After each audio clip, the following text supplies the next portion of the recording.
I think the development of full artificial intelligence will spell the end of the human race. It's a flying object, and we don't know what it is. I would hope somebody's checking it out. I don't know whether rockets or whatever, but incredibly fast, also the direction. It was too fast to be an airplane. I'm glad the Pentagon is looking at this, because if it poses a threat, I want them on top of it. Well, the craft generates its own gravitational field. So you said there's lights in the sky? The internet has become the command center for criminals and terrorists. 911, what's your emergency? I need help, please! Please help me! Won't let it happen. That's what we're instructed to say. Roswell, Area 51. Alien kept deep under the ground.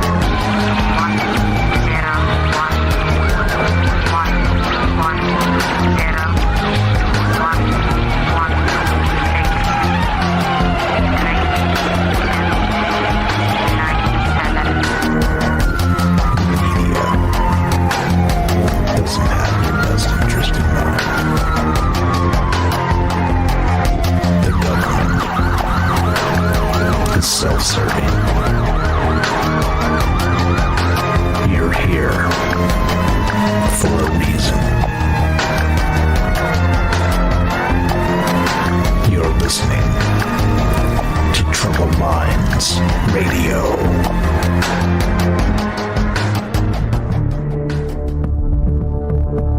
Broadcasting live from a secret bunker just off the extraterrestrial highway.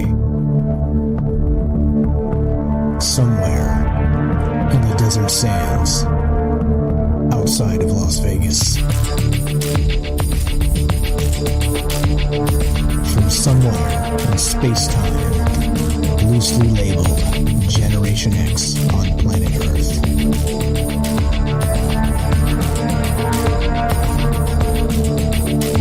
And asking questions of you in earnest into the digital darkness.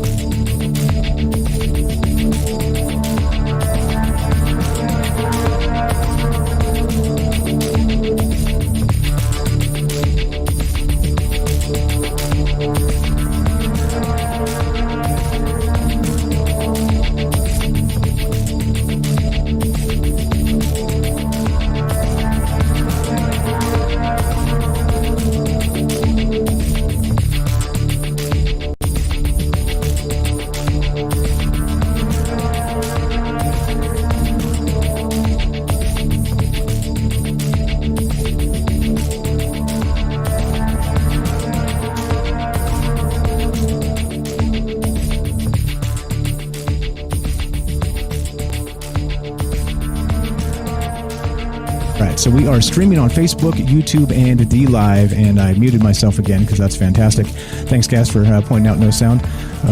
Sometimes you get a little excited, right? It's not the first time. But okay, so anyway, this show is about aliens, conspiracy, the paranormal, and more, and we have a special guest tonight that goes by the name of Armando of the Übermensch podcast. I'm repeating myself now, Armando, so let's just do it. There should be sound now because I think we're good. Let me double check. Yeah. I got a lot of buttons to push. You guys hear me all right? Yeah, I hear you great, man. You're coming through fine. You're coming through fine. How are you tonight, my friend? Everything's good. Thank you for having me. This is a great experience. I'm a first timer on a radio show, so I'm just really stoked to be here. Nice. Stoked to have you. So this is, again, I know you have a podcast that you just kind of started in the last 3 months. Do you want to tell everybody a little bit about that, just to kind of get started so they have a background on where you're coming from, sure, and some of the things that you like to talk about on your podcast there? Yeah, sure. Well, I dedicate my time in understanding what is going on in UFO Twitter and the whole UFO community. So I started this podcast, to give my Puerto Rican perspective on things going on right now. So I mainly focus on, advancements on claims being done in social media. So that's my main focus, and that's what I'm trying to, bring up to the table with my podcast. So hopefully we'll get a chance tonight. Nice. Okay. So what actually got you into into the interest of UFOs and this whole thing? Was it many times a lot of us have maybe like something that happened when we were young, meaning we saw something weird in the sky and it scared the heck out of us, or maybe they saw what they determined to be a ghost or something paranormal that kind of led them down this path. Is there anything that happened to you in particular that kind of made you interested in this subject? Well, sure. Yeah, I had a point in my life that this just became something very real in my life. I was searching for answers. My whole family has had experiences from very early on, but mine just came about like 8 years ago. I was going through a rough patch in my life. I lost someone very important to me, so I went looking for answers in everything. Then I stumbled upon some esoterics. Then I stumbled upon some events and some historical events. Then I had an experience. I've always had experiences, but when I was like 22 years old, I experienced some UFO activity, and that really just steered me into this path. So that's why I'm on it. So yeah. Gotcha. So you have seen some weird stuff, is what you're saying here. Yeah, I've seen a few stuff since I was really young, but it took me through adulthood to really understand what was going on with me and with those around me. It was something that it was developed, and now in adulthood, I can see really what's the intent of everything going on. So yeah. Yeah, it sort of does seem like everything is kind of connected, doesn't it? The more I pay attention to this and talk about these things, it seems like I think synchronicity is not even the word you can really use, because it just seems like all of this is part of it. UFOs and consciousness and the whole bit, this interdimensional thing they always talk about. We've talked about on this show the possibility of UFOs and being like demonic or things like this, or Dr. Stephen Greer saying that he's channeling UFOs and what those things might actually be. Yeah. I mean, it's an unbelievable amount of like kind of crisscrossing into these different worlds when you're talking about the paranormal and UFOs and aliens and all this other stuff. So I don't know, like, do you have a theory on what's going on just generally for this UFO stuff? Do you think that it is sort of maybe a consciousness game instead of more of like a flesh and blood extraterrestrial game? What's your take on that? I'm going to be honest with you. I'm going to say I don't know, because I have many experiences, and I have experiences throughout my family and whatnot. But to have, one unified theory would be hypocrisy, because this is a topic that is really mixed with religion, spirituality, real life problems. So I'm not really sure what's going on right now, but I know that is something that has to do with our insights to the question that who are we really in the universe, So those are the questions that we should answer prior to gaining gains. So what is it? It is an individual path that you have to embark upon and really, really open yourself up to new information to shape your reality. So it's complicated. Nice. Really complicated. No, that's a good answer, and I think you're right. It's I always say that this show is not really the answer show; it's the question show, and we're not trying to make anybody believe anything that whatever. I'm not for just to throw a name out there, David Wilcock or anything, trying to tell everybody about the blue aliens or something. I'm not that guy. So I appreciate the answer that you say I don't know. I mean, it is a personal path that we kind of need to travel to discover these things, and I couldn't agree more. And that's really what started this show, oddly enough. So when we started this show, actually a little ways back, it's been a few years now, but we started just before the whole UFO nuttiness kind of began, meaning that in that December of, I think, 2017, they had the press conference with, it wasn't Lou Elizondo then, it was Tom DeLonge, and they were, announcing the To the Stars Academy, and, they were talking about advanced propulsion they were going to be building, and, they were trying to raise money and all this like really, really weird stuff. It's like, wait, what? Like, can this be real life? So it kind of got me, wondering and onto this path of, like you said, discovery. And part of that is of not wondering what the hell is really going on, because, I mean, we have so many people that say they know the answers, but I mean, if we're being real, I don't think anybody knows. Nobody knows. Exactly. Yeah. Yeah. Exactly.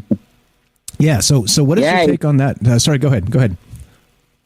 No. You go ahead. Okay. Go ahead. Okay, so what? My question was going to be, what is your take on that whole thing? Like this, we have this disclosure process that's happening, right? It's literally like a fever pitch now with that 60 Minutes thing that just happened. Like the UFOs are just all over the damn news. But if you go back 3 years, this started in 2017 in December with that To the Stars Academy press conference where they said they were going to be doing all these fantastic things and bringing about this this disclosure process. So do you have an opinion on maybe To the Stars and that whole bit? I know you've probably been following it very closely like I have. Yeah, sure. Yeah, go right ahead. Yeah. Well, I grew up with Tom DeLonge and the whole Blink-182 thing. Like, literally, I grew up listening to their songs. They were my role models, like, aesthetically and all that. So when I saw Tom DeLonge, creating this movement, I was like, yeah, this sounds cool and whatnot, but I think this was a passion project. It began as a passion project. He had the influence. He had, the resources to begin this. And in some way or form, it just got, compromised in a way that it's showing right now, because they no longer exist right now. So they met a few problems along the way, but my feel is this began unprepared. It then had hopes of being prepared and becoming a real thing. But, you have pushback. You have real roadblocks, as in, you're making a deal to make this show. You're making a deal to make these books and these entertainment ventures, and everything gets complicated in economy, bureaucracy. So I think they had good intentions, and it got just, a bit weird, when it began to become real. We haven't heard much about the Crowder. We haven't heard much about investors. We haven't heard much about the real aspects of how that company is going about themselves. They just turn into some entertainment business and, merchandise business. Something fell off. People starting evacuating this movement. And I don't want to be a conspiracy theorist, but, something went on that they don't tell us right off the bat. I don't know. Yeah, there's definitely something going on behind the scenes that has yet to be revealed. I think that's definitely accurate. And you're actually in a good spot if you want to be conspiracy theorist. It's okay. We don't consider that a negative term here. It just means thinking for ourselves, having our own narrative, and not believing what the press tries to tell us. So it's all good, man. You can be a conspiracy theorist with us tonight. You are honorary guest conspiracy theorist. Okay, so I'll feel safe. All right, so I did pull up. So I was going to talk about just a little bit about Tom DeLonge and that bit, but the wheels did kind of fall off of that, whatever that movement was. Yeah. Now I think it's like, I would be remiss. Like, I've been very critical of that, the entire thing, the Tom DeLonge movement, the To the Stars Academy, and then even Lou Elizondo at first, but he has changed my mind recently after he left the To the Stars bit and had stopped working with Tom DeLonge. Okay.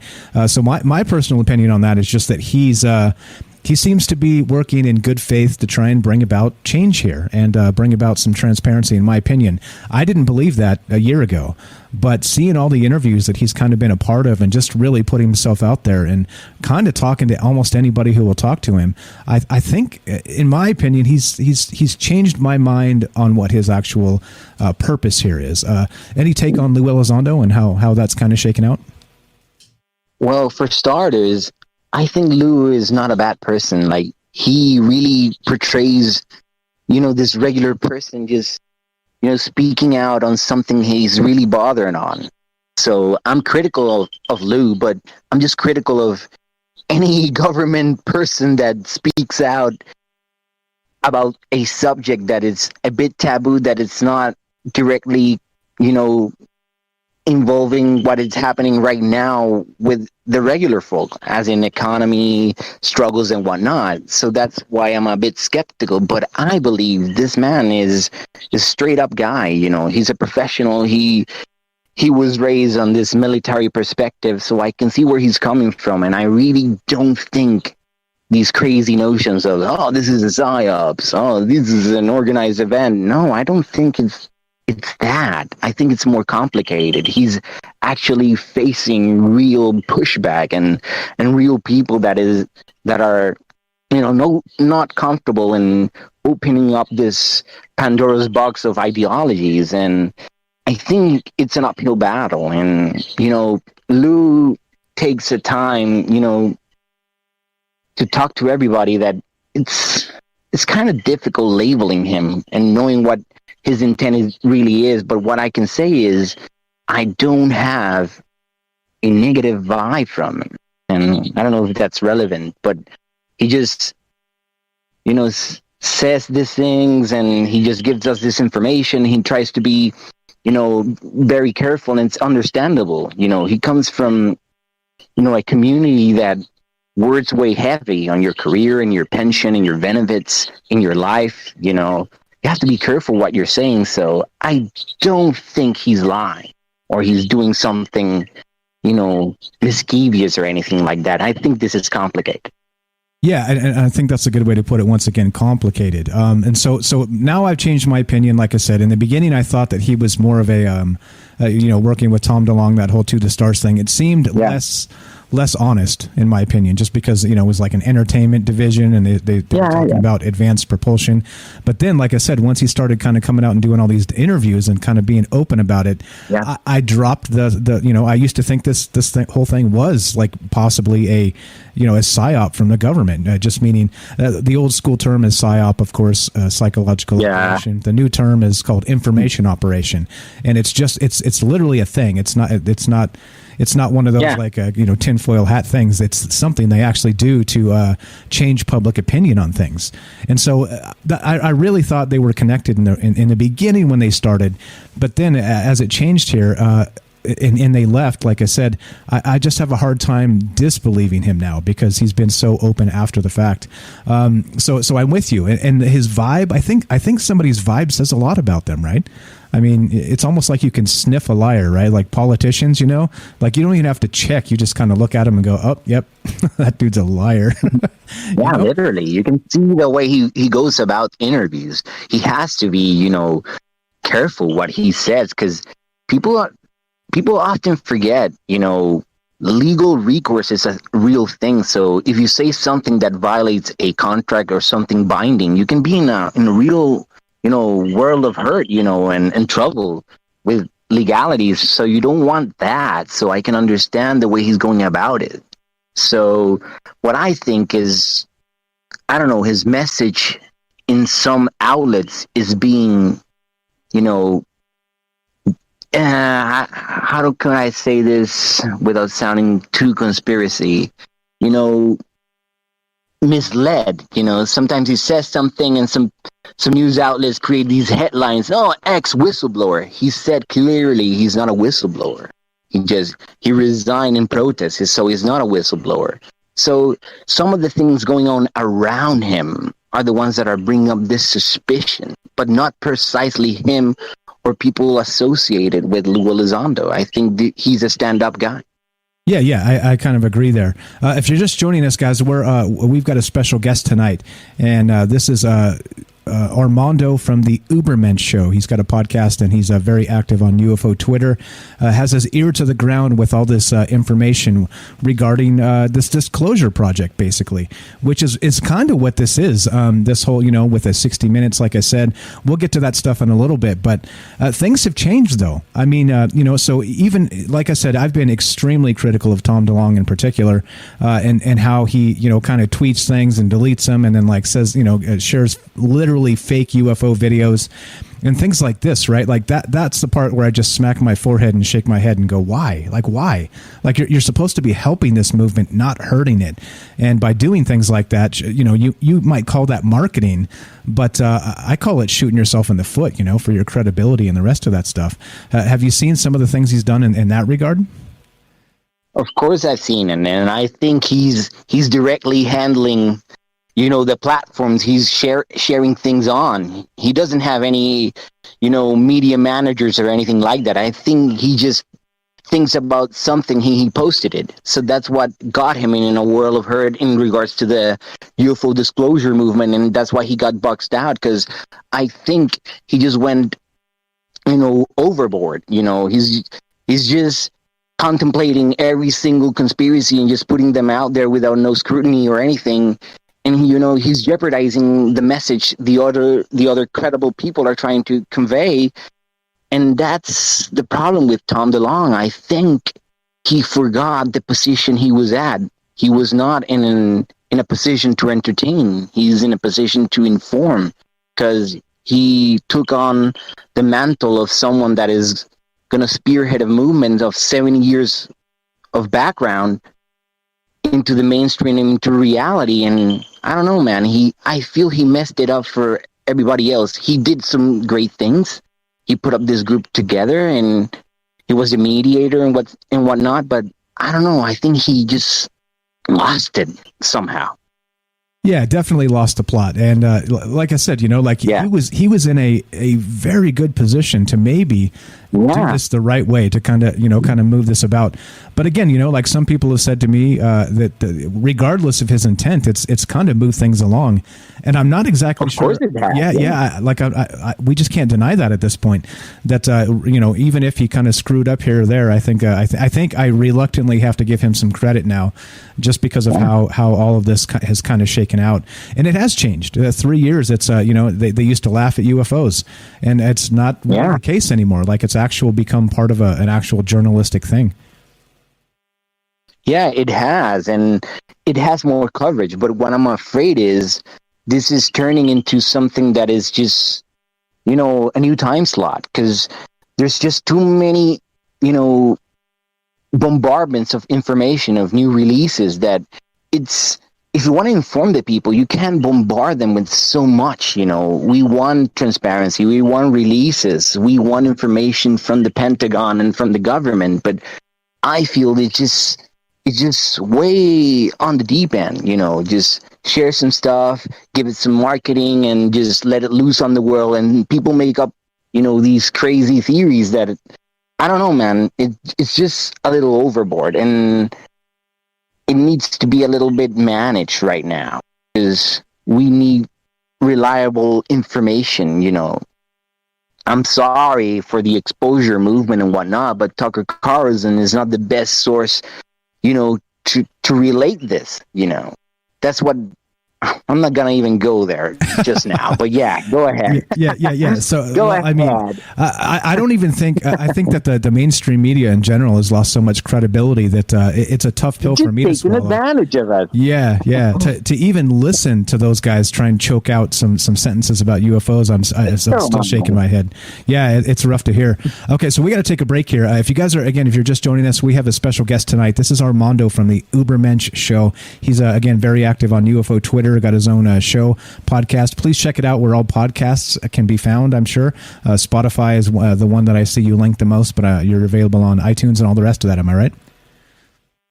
No, actually, I'm just using Anchor, and so it's just on Spotify right now, but you can get it on there. So yeah, go ahead and just seek me out, the Übermensch show, or Hunter Red X at UFO Twitter. Yeah. Okay. All right. There it is. I appreciate that. Now, so this is the deal, right? This is Troubled Minds. I'm Michael Strange. This is Armando. And from the Übermensch show, we're talking about UFOs. We're discussing the To the Stars Academy and how this has changed in the past 3 years. More after the break. Don't go anywhere. We will be right back.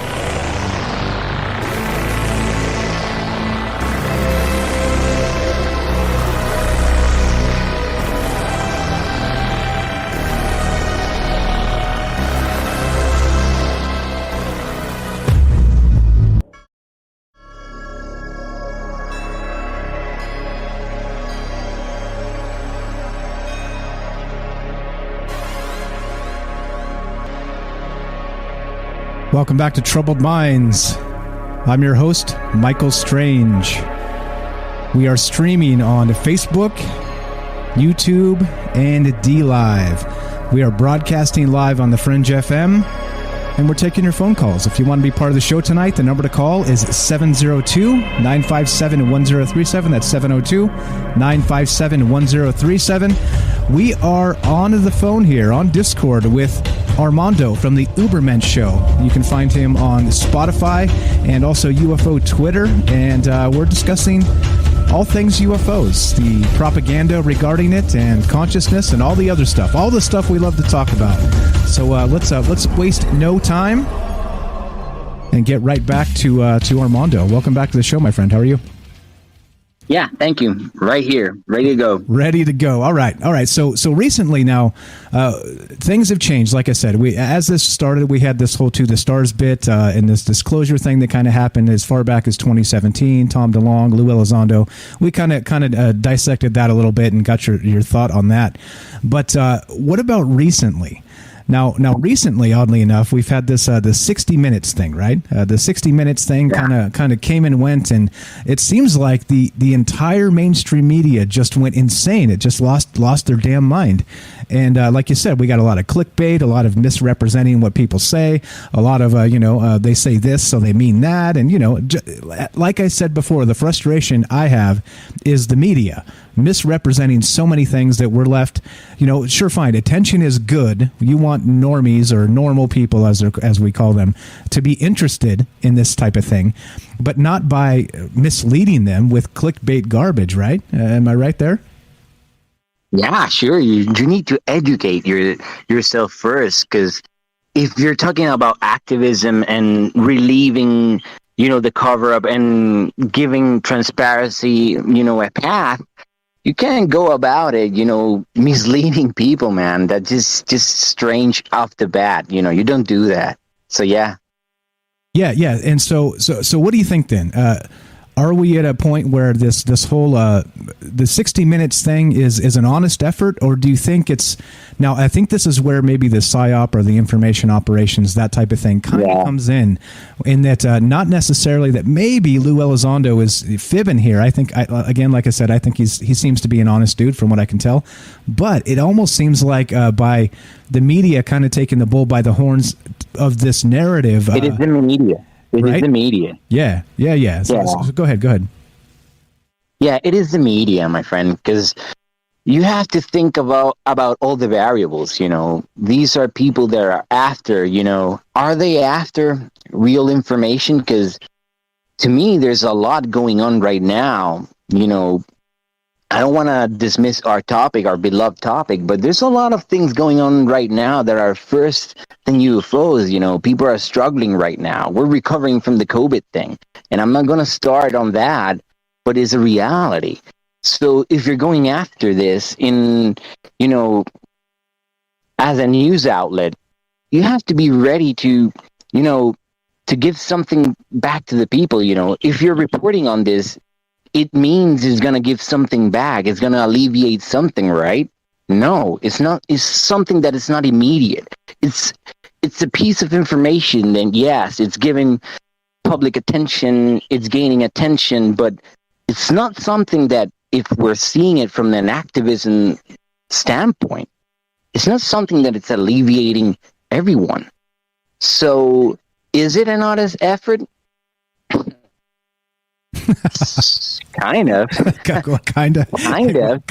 Because, yeah, it's just showing you something new, David Fravor, Dietrich are coming on the scene, It's quite empowering to have Dietrich on the scene and just saying he's a pilot and someone that has achieved so much, and then having to encounter this strange event and going about it, it's really interesting. And then seeing Fravor going on about it, but is it the right way? They're just saying basically we're defenseless. So that's not the best way to go and do an expose about, we're vulnerable. Our best pilots are, can't handle this. So is it, well-intentioned? It's up for debate, because we're seasoned. We know what's going on. Well, we have an idea of what's going on. But the regular folk that are listening, are just being acclimated with, oh my God, we're underdeveloped. These things can just bypass us, trespass us, and we have nothing to fight against. So to me, the way they're delivering things, I don't know. What are your thoughts? Yeah, well, I think that's part of the whole conversation here is just like you said, we are kind of seasoned veterans at this because as part of this show, I pay very close attention to the UFO news as it comes out. And many times it's not new. It's not new information. It's recycled information. Yeah, it's repetition. Exactly. And that's really so what, I get a little fired up and raise my voice and shake my fist on this show a little bit sometimes because it's exactly that. I think if it was an honest effort from the government, right, that we would see more data than just what we've been shown. Context. Yeah, context. You just cannot. We just went through the QAnon stuff, and they're just deliberately giving us this information about the possibility of, nobody's seeing aliens, but who else is driving this, right? Because if we're gonna shun the whole adversary thing and the whole China and Russia thing, so what are we left with? So if we're gonna contemplate that, other questions are gonna come up. So I don't know. This seems reckless because you first should educate people. Context, places, people. Everything is coming from leaks. Leaks are not reliable, and you can talk about the Pentagon is pushing back or the secret keepers are pushing back, but that's not how the real world works. Because if we're having leaks and nobody's being prosecuted, these leaks are not that leaky. They're just given to acclimate us. So there's too many plot holes right now. I don't want to be that guy because I want disclosure. I want UFOs, but it has to be the correct terms and the correct way. And just wanting something doesn't mean we should have it, right? Yeah, agreed. And so I think the best description I've heard recently is what you just said right there. Is there's so many plot holes. I think that's a good way to put this. And I always say this on this show, right? There's leaks all the time, and like you said, well, they're not leaks. Well, exactly, they're just a lie. Exactly. So, like I say, is there's sanctioned leaks and there's unsanctioned leaks, and you can tell when information gets out they don't want to get out. Look at Julian Assange. That was information they didn't want to get out, and that dude has been run through the ringer. Now we have these other individuals that have been part of the military and some of these other places that worked actually inside the government, and they're literally spilling what could be considered classified information, and they're out there on TV. They got their own damn TV shows, so it's like it's hard to not be suspicious. Those are plot holes if I've ever heard of them. Right? Yeah, it just makes no sense because it goes against everything you're saying. For example, and I don't want to point names because I'm gonna be honest. I was a fan of earlier theories, right? Everybody loved Bob Lazar at one point, right? But we have Jeremy Corbell going on national news saying the government doesn't know what they're seeing, right? Is he talking about the UFOs that are being recorded?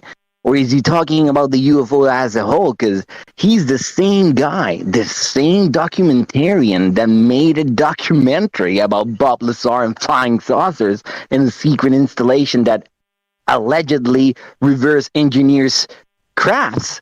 And this is the same person going on national news saying the government doesn't know and they're really curious to know what it is. These are not just heresy questions. These are just, wait, but he just told us there was a secret installation. So they don't know? Or is it, playing with language? What is going on? Because this is just too convoluted, Or is it me? I don't know. No. Again, like I said, I think if you pay close enough attention, I think that's exactly what's happening here. Is plot holes is such a great way to describe this. Come on. So not only that, like this. So then the drama continues, right? So Lou Elizondo leaves To the Stars, and some have actually said he was fired recently. Keith Basterfield tweeted that it seems that in the I actual, did not know that. Yeah, Really. so I'll dig that tweet up. I shared it in our Discord there. But Keith Basterfield said that in a public filing for To the Stars Academy, that they actually had some sort of line in there, because it's got to be a public accounting for their stockholders and all this stuff. But there was some sort of line in there that he found that suggested that Lou had actually been not fired. What do you say? What's not fired? Relieved of his duties. Exactly. Come on. Yeah. So then you start to wonder, right? Again, more questions. So I don't know. Like I said, plot holes for sure. But then, okay. So then we have this additional drama that continues, and we have now we have Stephen Greer, right? I'm sure you're familiar with who Stephen Greer is, right? Of course I am. Yeah, sure. Okay, so he comes out and he starts accusing Lou Elizondo, Chris Mellon, and Leslie Keane, who, of course, Leslie Keane was the journalist who wrote the original article back in 2017 that hit the New York Times, and arguably started this whole ball rolling. But he's accusing those folks again. What's his name? Stephen Greer, is accusing Mellon, and Elizondo, and Leslie Keane of being disinformation agents. And his lawyer. Danny Sheehan. And he's talking about his ex-lawyer, about he being some sort of covert agent, working with Elizondo, trying to convince him of saying the truth or he's going to leave him. Has anyone have a clue how you get a lawyer? That doesn't happen that way. These are just inconsistencies, and I'm the first to argue about not listening to Greer, because, yes, he was just like the first. If you get into the UFO thing, you're going to know who Greer is. And he began this great crusade, but at some point, it got, compromised, because I'm not going to say it was all for money, because I can understand you need money for certain things, right? But not $5,000 to go to some desert and meditate. I can understand several expenses, but several others are just intense. So Greer why wait now? Why do this whole shenanigans of calling Lou the psyops and calling everything this elaborate psyops just now? Didn't you have the evidence prior? Do you need Danny Sheehan infiltrating Lou and getting into his council to reveal these things? Nothing adds up, because it feels like a content war. This is a content war, and it doesn't feel right. I don't know about you. Yeah, it does seem suspicious. And so let me ask you then, just as to kind of derail this for just a second, and we'll get back to the drama that's going on between Greer and Elizondo and all that. But what about Stephen Greer? What are your thoughts on his claims that he can summon UFOs? What do you think about that whole notion?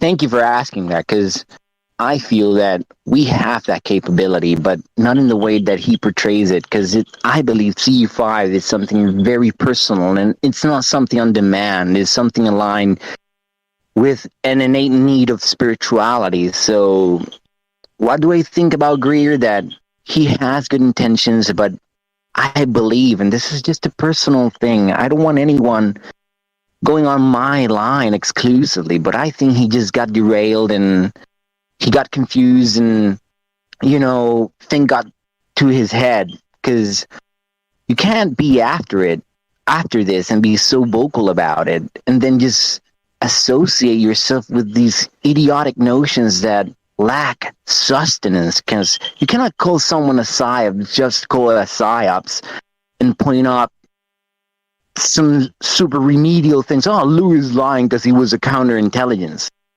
That's not true. You have to understand what a counterintelligence officer does, or what the career does. And, he's just, I don't want to say this in the wrong context, but in a way he's an extremist. I can understand not trusting several sources, but going to that length to go to ad hominem and attack someone is just icky for me, and that loses credibility. That's why we don't talk about freaking Corey Good or Wilcox. They stepped over the line. They abuse the information and they abuse the reach they have with people. So Greer, I hope he means well, and I hope he has a better social media manager, because asking people to do stuff for free is not just the best way to attack this.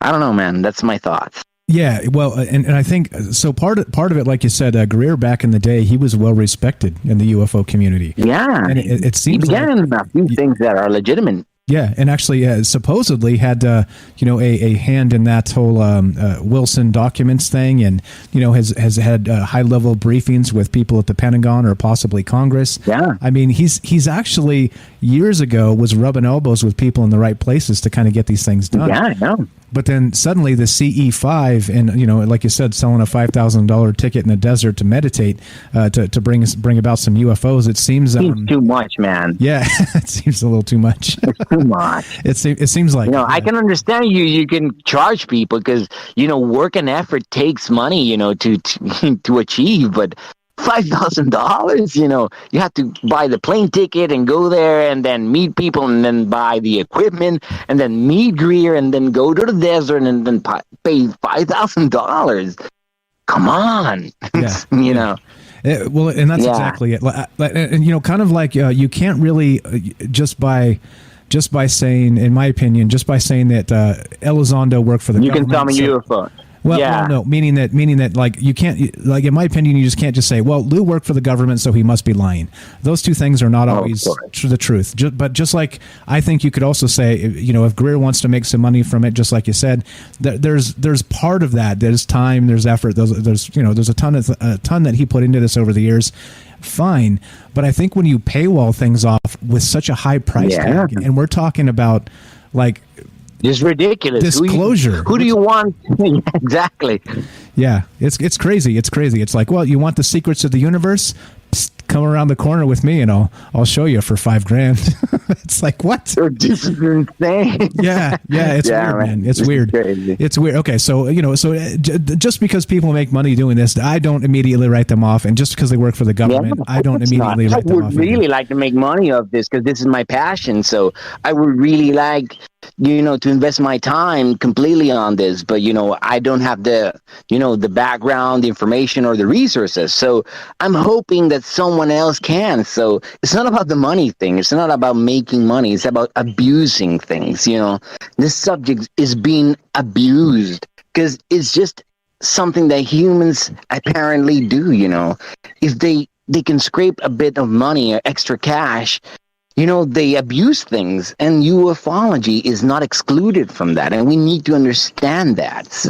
And if we're following this, we cannot be just fans. We have to decide, is it a hobby for us, or is it something that we're going to research, and we're going to do this, professionally? Not that you can't say anything or you have a voice on it, but you have to understand that if you're going to research this, you have to leave your biases in the door and just see the data, right?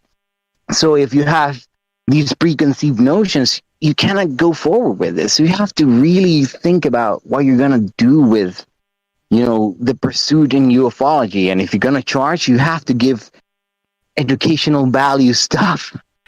I don't know. That's my ideology on it. Yeah. My idealism. Yeah, it's again, and it's also being a part of the community, in good faith, trying to ask questions and get to the bottom of things. I don't know, I'm sure we probably agree here that telling everybody that the truth about everything is probably the easiest way to get to the top, but it's also a little sketchy, I would say. Of course, it's sketchy. Come on. Yeah. So what's up, Jack? Jack wants to know what your credentials are. He's got a podcast. He's ear to the ground on UFO Twitter. He's very active in the community, and very much like me. Like, I'm going to speak for myself. I don't have any credentials whatsoever. I just pay attention and kind of started the talk show, and that's me. I literally have no special skills or no special insider knowledge from any secret, super secret, whatever they are. None of that. I'm just me. So I don't know if you have any other particular credentials you want to add to that, but that's I'm just describing mine. Not at all. I'm just a regular guy. Just like I said, I just went into UFO Twitter and I just fell in love with it because it's a community that you can really. You're not just learning, you're evolving yourself because you're thinking so outside the box 24/7 that it really evolves you, taking in the right context, and taking in the right information, you really enhance yourself. So no, I don't have any special credentials. I'm just a salesman. I'm a regular guy. Yeah, my family has experience with the phenomenon, but we don't have any sort of connection. We're just regular Joes. That's why I believe I'm one of the, that would be selling myself too high, but I believe I'm one of the best skeptics because I have experience, and if it wasn't for that, I would be a horrible debunker or a skeptic. But I've seen it. I've experienced it over my family. I'd spoken to people locally about this thing, and that's why I'm so baffled, because I've spoken with people from Puerto Rico. I don't know if people know where Puerto Rico is, but it's in the Caribbean, isolated. And then I've spoken with people in Canada that have told me the same things I've spoken with people locally here, that in no way they can be related. So I tip off on regular rural claims. So how do I got into this and who I am? I'm just a regular Joe. I'm just seeking the truth, like literally. I'm one of you. Yeah, exactly. Perfect. I appreciate that. Just a clarification. That was a question from the chat. Okay, so we're coming up on a break here, but now the thing is this, guys. It's like as you know, I agree with Armando here. Again, Armando from the Übermensch podcast. He's got a show. Please check him out on Spotify. Check him out on UFO Twitter as well. What's your Twitter handle one more time? It's Hunter Red X. H capital Red capital X capital. Hunter Red X.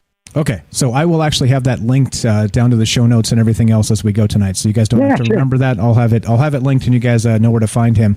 But I think this is part of this process is just kind of, for lack of a better term, random interested people getting together and talking about these things. And that's why I invited him on the show, and he was gracious enough to spend some time with us tonight. So I appreciate that a lot, my friend.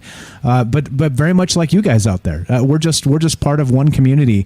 Of a larger community that we want answers to, and that's really what we're doing tonight. So again, the Armando's his name, Übermensch Show. Check it out. Let me play some bumper music, and let's do our thing. Let's get ready for the break here. So you're listening to Troubled Minds. I'm Michael Strange. This is Armando. We're having a conversation tonight about this whole timeline of disclosure. Are aliens real? Consciousness. Stephen Greer, Lou Elizondo, and a lot of the drama. We're going to continue talking about that as we come up after the top of the hour. But again, we're taking your phone calls. If you want to be part of the show tonight, give us a call at 702-957-1037. That's 702-957-1037. Go to troubledminds.org. That's the official website. Click the Discord link. Come join us and say hi. Don't go anywhere. More conversation with Armando of the Übermensch Show after the break. We'll be right back.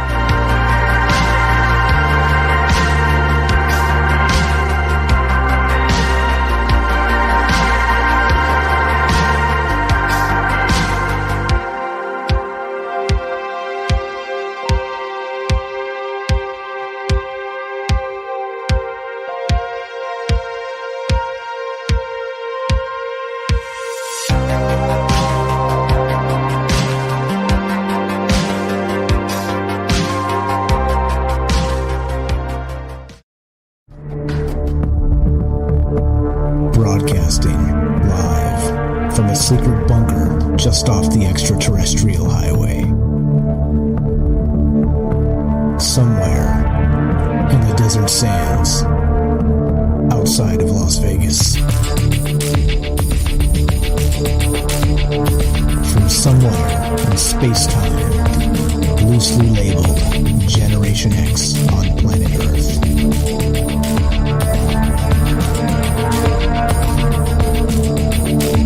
And asking questions of you in earnest into the digital darkness. Yo ho, yo ho. Welcome to Troubled Minds Radio. I'm your host, Michael Strange, and I'm here with Armando from the Übermensch podcast, and we would like to say hello to all of you who may also have troubled minds.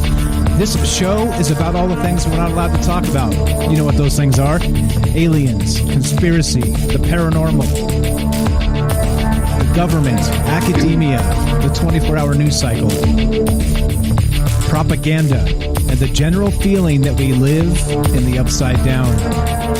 This show is live. We are broadcasting live on the Fringe FM. We are streaming live on YouTube, Facebook, and DLive. We're taking your phone calls tonight. If you want to be part of the show, it's 702-957-1037. That's 702-957-1037. You can also go to troubledminds.org, the official website of this show. Click on the Discord link, and you can be part of the show that way.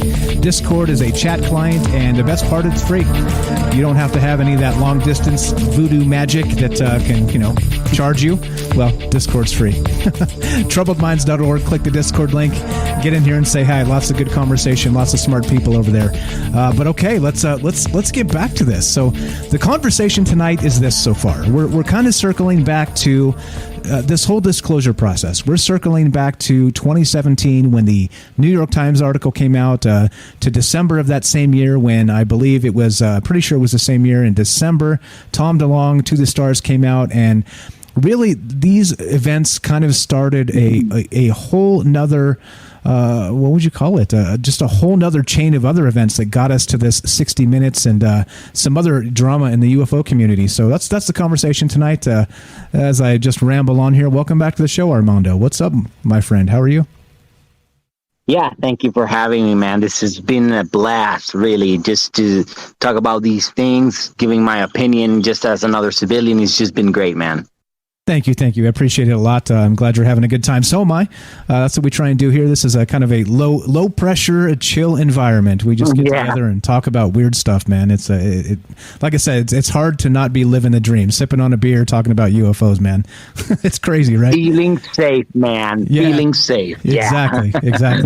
Okay, so where we kind of cut off there at the end is the conversation about Stephen Greer.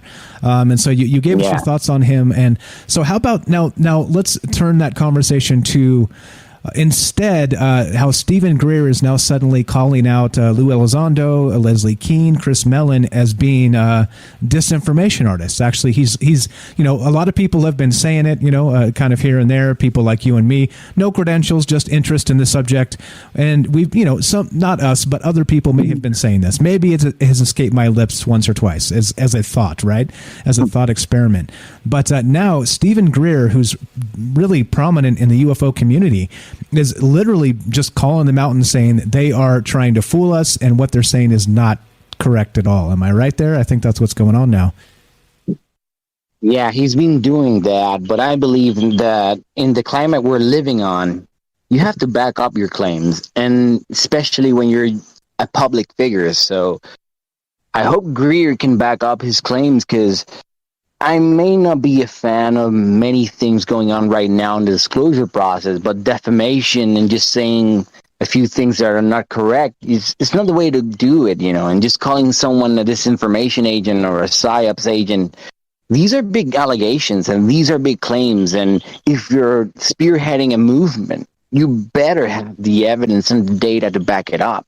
I'm not a fan of, the cover-up and the secrecy, but I'm not a fan either of just saying things you shouldn't say about other people just because you're not happy of being in, front and center. And that's what I think is happening to Greer, because if the movement is going somewhere and you're doing the right moves, you don't have to worry about, the noise around it.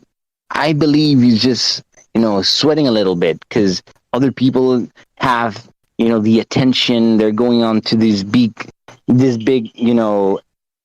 information outlets. So I don't know. It seems disingenuous from Greer to just say these things. We're not living in that place anymore. Yeah, well, I mean, the press certainly is. I mean, they do smear jobs all the time. So, I mean, there's that. Yeah. But I mean, Greer doing this like now and that way because he's using big words. He's saying PSYOPs, misinformation agent. They're lying. Those are big words to throw about, And that's coming from me because I'm rather critical in my social medias, but I try to be fair. If Greer is saying these things, he cannot say them just to create content or just to make some noise. You have to back up your claims and, try to unmuddy the waters, not just throwing things out there. That's just my opinion. Yeah, and I think you're right. It's especially in this, like we're literally in the truth game here, and to be perfectly honest, I never expect to get to the bottom of this. I never do. I just hope that me neither. I can do enough. We can do enough collectively to maybe untangle the narrative threads enough that maybe someday someone can.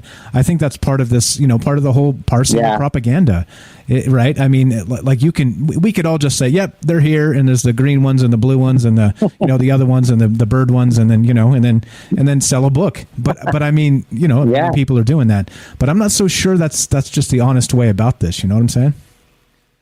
Of course it's not, because if you're really, trying to uncover what is the most important secret ever told and ever, held, you don't expect it to end just by writing a book or just by changing people's minds. You need to change people's minds with evidence and with, documentation that can, back up your claims. And we're living in the age of information. So you're saying some things, you need to back them up. And this is coming from me. I love to speculate. I love to theorize. But if this is not a hobby and this is research and this is something that is going somewhere, like if you're repeating you're an activist, activism means you're going to change some terrible scenario that is going on, on somebody's life, and you're changing that for the better. And if that's not happening, there's no actual real activism. And that has to do with the UAP subject, because again, if we want the UAP subject, we need to know why we want it. Because knowing the truth is just not, what does? Because that won't change the economics or the inequalities. This is not an excluded subject, right? So it needs to have a focus. So I don't know. What do you think? Yeah, definitely, and it is the truth game. Really, really, kind of back to that is we're not trying to, like, if you're doing it right, you're literally asking good questions and trying to have a conversation and not polarizing people, meaning that if they say something you disagree with, you start crapping on them, or trying to discredit them on the internet, things like this, right? But this is what's going on. Like it's so petty. It happens all the time. Oh yeah.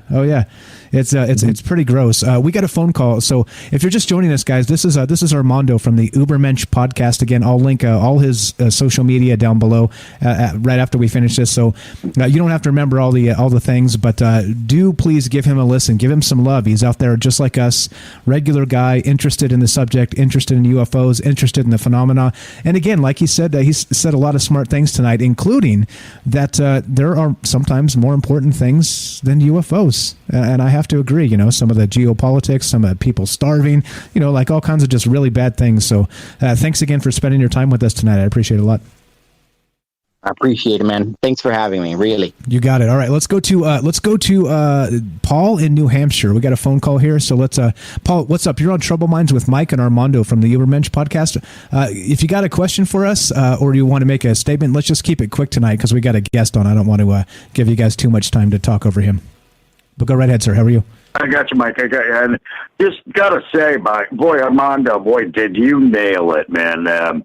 You bring up so many valid points here where we can talk about all these things, but let's get to the meat and potatoes. I like to use that. That's kind of the statement I use. And been doing this a long time also, as I can tell you have, and Mike. And I think we're all right on the same page. And how do you bring it up other than let's skip away from the UFOs for a minute and talk about the unbipartisan things that are going on in the government right now, propaganda, the things that are happening. You just mentioned how if you do come forward and say what you feel, let's mention the guy from the Space Force who was, seems like a pretty intelligent person to me. I'm not going to name names or anything about this, but if you do your research, you should know this. The guy gets fired for bringing up Marxist racism and things that are happening in our government to take away from the real issues at hand, including the UFOs. And I think we've all been here and seen this for so long that it becomes so frustrating for us. And it just doesn't end. Just real quick, Mike, I know you got another guest. I get home from fishing tonight. We drove for an hour home listening to the radio. And, every time I listen to the radio or a news show, it just gets more frustrating because it seems like just this battle against who are we going to get to vote for us next, no matter how you feel or what you're doing.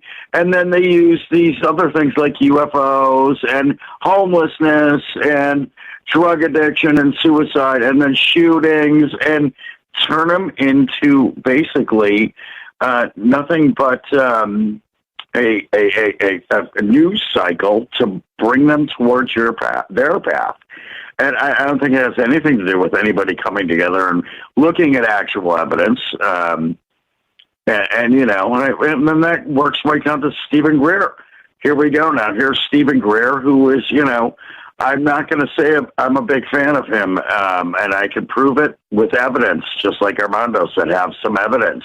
Wouldn't be hard for me to do, to bring up the evidence on why I feel this way about him. But I think we all need to do that on our own, too, and not get used to listening to people that have just unbiased opinions without bringing this evidence. It's pretty simple, and it doesn't seem to be getting any easier, that's for sure. I said it last night, like, more questions than answers. Yes, sir. Yes, sir. I appreciate the call, my friend. Everybody follow New Hampshire UFO Hunter. This is our good friend Paul, friend of the show. Thanks for the call. Great points tonight. Thank you for that call. Yeah, thanks a lot, man. Appreciate that. We'll talk to you soon. I know you heard most of that. You want to respond to some of the things you said there?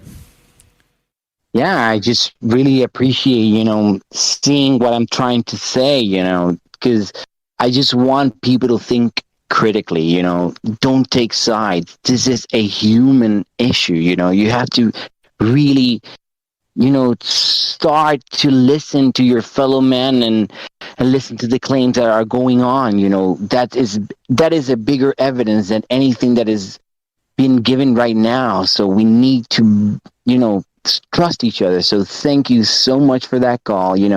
Just keep searching, keep reading, do your own work for real. Thank you. Perfect. Okay, so we're still discussing this now. Now there's an article that came out in Politico.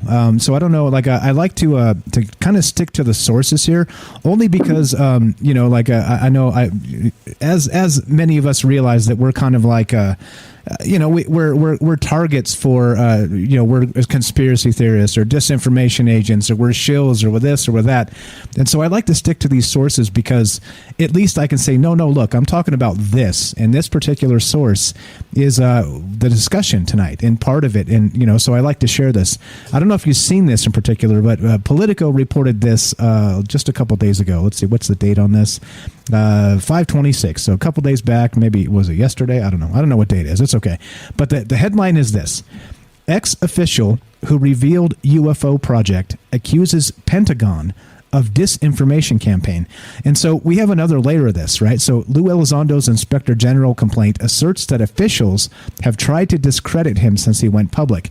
And so now not only do we have Stephen Greer stepping up and saying, well, Leslie Keane, Chris Mellon, Lou Elizondo, they're all liars and disinformation agents and all this other crap, right?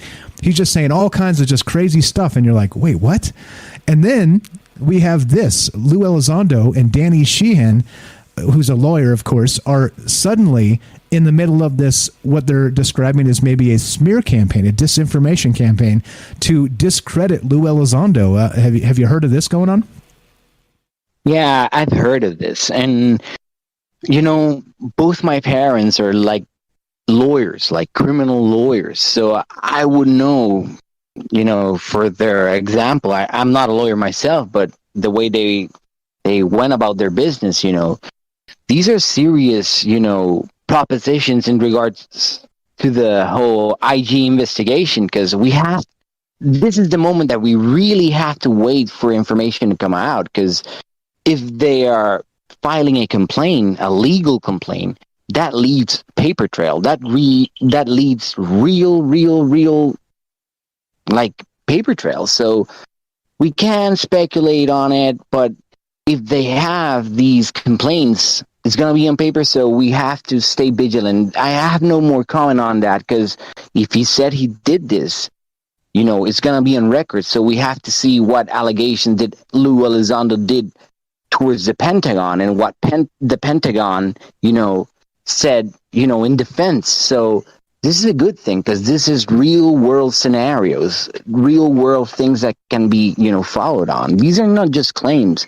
If they really file an IG investigation, we can sort of kind of know what is going on. So if it is a smear campaign, we might get, an overall information on what's going on, and that will be really informative.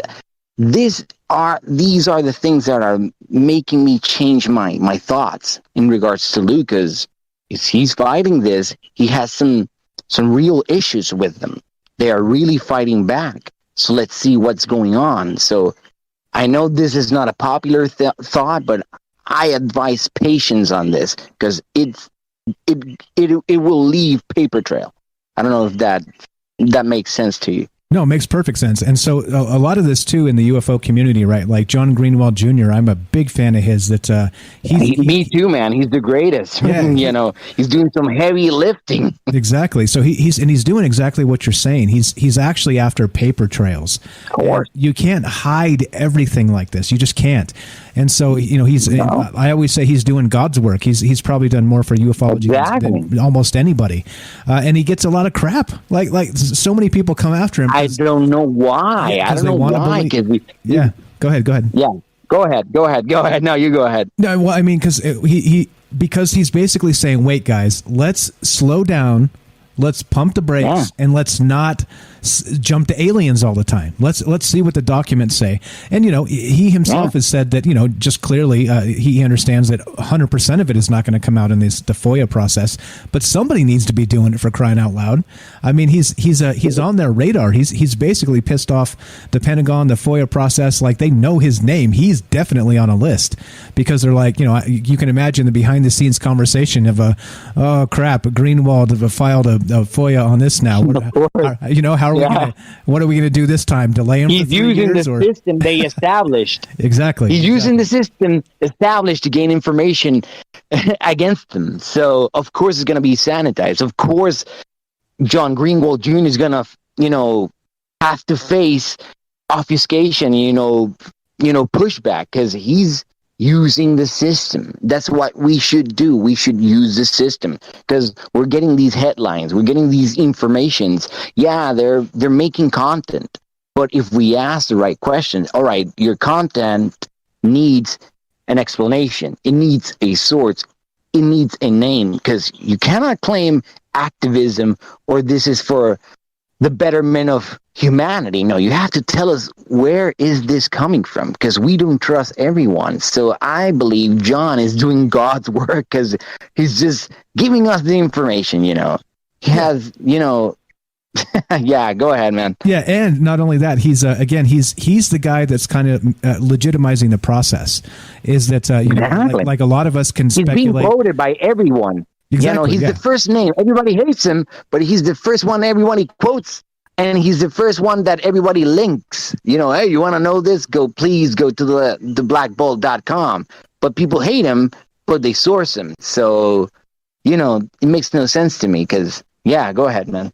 Yeah, well, and that's it. So, we can't just jump to aliens every time that the press wants to put out a UFO article. That's literally common sense. But again, with a dishonest press that kind of deals in clickbait and dishonesty, what are we going to do? People believe that okay, well, it's in the sky. The Pentagon has confirmed it. ATIP, this thing, the other thing, it must be aliens. Well, hold on though. Wait. There's a larger conversation here. But again, that's what we do. That's why we do this. If you guys are just joining us, we're talking to Armando here. He's the put together and he runs the Übermensch podcast. We'll have all his social media linked down below after the show, and you guys can follow up on him. Go find him on Twitter. Go say hi. Thank him for being on the show because, like I said, good conversations with people just trying to find the truth is what this has always been about. So please do go give him some love and listen to his podcast and spread the word. We're all part of that one big family, and if we can get together and help each other out, it's definitely a good thing. Thank you. Yeah, you got it, man. You got it. So we got a couple minutes before we get to the bottom of the hour and another break here. So and anything you want to add to this basically. So now So not only is Stephen Greer saying, wait a minute, they're all a bunch of disinformation agents and liars. Now we have Lou going kind of at the Pentagon and the IG report and Danny Sheehan and this whole bit. Talk about drama, right? Like, holy smokes, it's an unbelievable amount of drama here. But anything to add to any of this whole thing as we kind of wind down this bottom of the hour here? I really suggest being patient and just really, really, really reading every headline, every article, and really going into the comment section. Just it's not just doxing or anything like that, or being a weird spying person. But if you're really interested in this subject, you have to really understand the words that are being used, the context that are being used, the information that is giving forward. And with that in mind, you have to formulate this approach of, wait, I can't bring my biases on this. I have to address this as an adult and this information and what it means, because it's not just simply aliens or just UFOs. It's UAPs trespassing in our more secure sites and possibly, being a possible threat. And that could mean many dangers. So pause. Don't give in to fear. Think about the whole thing and how the real world works, Don't give in, to this new social media craze. That's my only advice. I don't know if it's worthwhile or anything, but just read everything. Don't believe everything. Just think. Yeah. Perfect. And I couldn't agree more. It's that's really what launched this show. It was kind of just exasperation at the amount of BS that was kind of just being spun in the news cycles. Too much. It's too much. It's way too much. Yeah, and so that's like when you tell a bunch of lies in the news cycle, you know what you get? You get a radio show. That's what you get. You get new guys out there. You get a podcast called the Übermensch podcast. You get people out there and they're talking about these things because they're tired. They're tired of being lied to. Yeah, it's crazy. All right, so as we come to the bottom of the hour here, this is Troubled Minds. I'm Michael Strange. We're here with Armando from the Übermensch podcast. We're talking about this whole disclosure process, all the way back to 2017, Tom DeLonge, To the Stars, to now. We have all kinds of drama happening, UFO poo being flinged at each other, accusations. It's crazy. Still talking about this stuff. Don't go anywhere. We're taking your phone calls. 702-957-1037. That's 702-957-1037. Don't go anywhere. More UFO talk after the break. Be right back.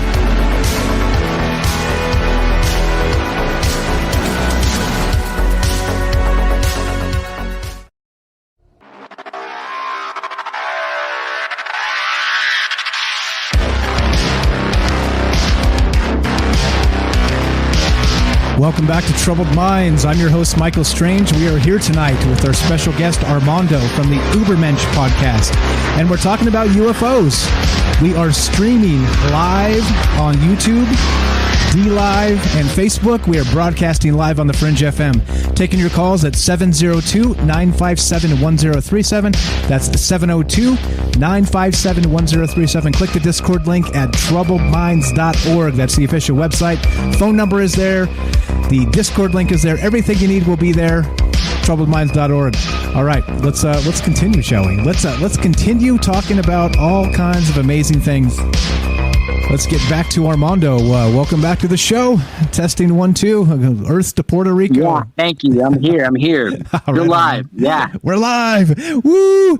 All right. So we got a phone call on deck, which we'll take in a sec. But I mean, all right. So like you had a great point just before we went to the break. There is that we just kind of need to be patient. Don't jump at every single news article that pops out, punches you in the face and says, OMG, the aliens are here, because they're all saying it. I mean, all the tabloids and just all the dishonest stuff that's going on. I think some patience is in order. And I think you had a fantastic point. If we can pick up there and then continue talking about this IG thing. Good stuff. Good stuff so far. So I don't know. Any more thoughts on the IG report and the rest of this stuff? If you have, go ahead. No, yeah, we have to have patience because that's a legal thing that's going on right now. Because in the highest of our levels, so that's not an easy thing to do. So it will leave a paper trail. It will leave, parties involved and whatnot. So it will open up a lot of resources to investigate on. So if they are calling upon an IG investigation, so be it. Let's do it. In fact, we should wait on them to inform us on that progression because they're filing it because they feel a discontent and they feel that there is a campaign to, spread lies, right? So let's wait on them to give us that information.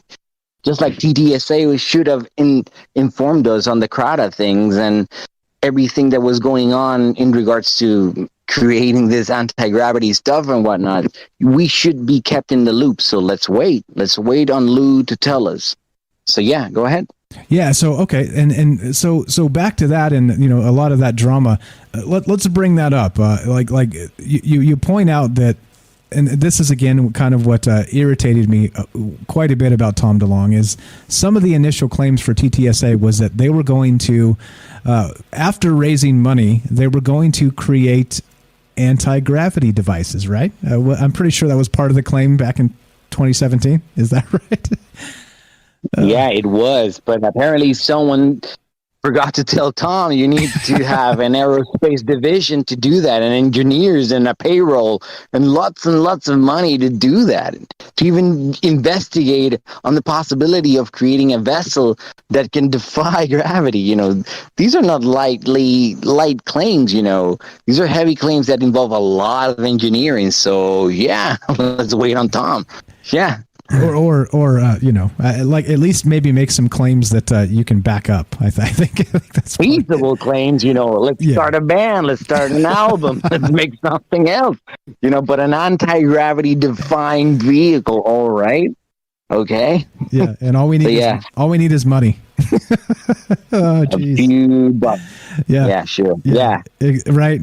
You see, I think just the basis is it was a poor basis to begin on because, you got to back it up. He had a dream. I believe that Tom had a dream and he had a vision because I figured out a way to understand Tom DeLonge, and it's watching early interviews involving his recent departure from Blink-182. So he's speaking to Mark Hoppus, and I found this interview that was really interesting because they spoke about Tom DeLonge's interest in the paranormal. And if you follow the body language and the way they just describe his passion, they describe this run-of-the-mill person that is really infatuated with strange subjects, not something so special. So I believe this man had a vision, but he bit more than he could chew, and then he got involved in heavy stuff, and now that is why he's fired, basically. I don't know. That's my point. Right on. And lots of hot takes there on TTSA and Tom DeLonge. And we're still waiting for a statement on that, right? Where has it dissolved? Have that rebranded? So I don't know why. It just disappeared, right? It's just gone. They're gone now. Not even in the newsletter, because you would receive some information and some updates and not a peep. He's just talking about his plush toy and Ava and his new videos, but nothing about the UFO subject, unless it's something that is going on social media that has nothing to do with him. Like literally, this is not hate mail. This is like literally, he's not even mentioned. The only way he's mentioned is when they say the unidentified show, and he's not mentioned. He's associated because he was the one that produced it, I think. But that's something that we should look into, right? Because actually nobody is using his literal name. I don't know if it's because his name is under some contracts or something, but they don't mention his name. They mentioned they were in TTSA involved. They wanted to do certain things, but they don't go beyond that. Nobody. And that's something to look out for. Yeah, no, and I agree with you 100%. It's part of the problem with all this is that And not only that, like when they first did the unidentified, he basically came on and said, "Oh, I'm Tom effing DeLong." It's like, whoa, bro. What? Yeah, like great. What? like I always joke, like if you want to be taken seriously, you don't show up with a sideways hat, rolling out of bed and smelling like bourbon, like that's not how you're taken seriously. and I get made fun of people like, "Oh, so if Tom DeLong wore a tie, you'd respect him." Well, I don't know about that. Anyway, I'm just making some fun. We digress. Exactly. Let's go. We got a phone call here. I think this is Matt in California. What's up, my friend? You're on Troubled Minds with Mike and Armando. How are you? How's it going, Mike? Good night. I want to talk just for a minute, but yeah, I said it before. Like, I was beat up and bullied for this stuff, like being a nerd, when I was a kid, and I just held it in. I kept it in because I didn't want, I had to figure out people I could talk to about it without, hating on each other. And so it's funny now. All of a sudden, it's in the news, and then now all of a sudden, all the normal, the regular people that I would not strike up a conversation with about this, come to me, and they're like, "Hey, what do you think about UFOs in the news?" And I'm like, "Man, you weren't listening to me 10, 15 years ago. Where have you guys been?" Exactly. So it's funny. Yeah, it is funny. And then, so I did a thing about, you kind of inspired me to, just be able to talk about it and not be hating on each other. So I did, I'm just a regular guy. I don't have, a radio show or anything like that. So I post on my Facebook page just, just see what other people thought about this. What do you guys think? There's UFOs in the news. What do you guys think? And so I got a couple, religious people, oh, it's, deceiving, God is the way. Got a couple people like that, and that's fine. I don't disagree. I understand it. But then everyone else was kind of just, making fun of me. They're coming to probe you. They're coming to take you away, and that, and it's, making fun of it. And it kind of reminded me of the whole, the Obama thing that he played, where, he was talking about it, and everyone's laughing, and nothing he said was funny. Yeah. So, I don't know. Whatever they're doing now in the news, whatever is going on, something's going on, but it's not what we wanted. Not how we thought it was. It's going in a totally different direction. Yeah, I think so. I think you're right. So we have to really... Yeah, me too. We have to really think about this stuff before I agree. Coming to conclusions. No, okay, yeah, you're totally right, and I think that's part of this whole conversation is that we it's not funny. I mean, it's really not a funny thing. Is that it's there is a stigma attached to this, and if there's literally entities in the sky, you know what I'm saying? It's it changes the entire paradigm of human civilization. So it's literally not a funny thing. And so everybody treating like it is doing a disservice. Do you have anything else, or you want to ask Armando a question while we got you on, my man? No, just thank you. And I have a new podcast to listen to now. Nice. Thank you, guys. Appreciate it, man. Thanks for the call, Matt. There you go. Good stuff. I appreciate the calls, guys. If you want to be part of it, again, we still got time for you. 702-957-1037. That's 702-957-1037. You can also join the Discord at troubledminds.org. Click the Discord link, and you can be on the show that way as well. Any comment on that call there, Armando? Yeah, sure. I just want to say, it's sometimes hard saying uncomfortable things, but if it's not going,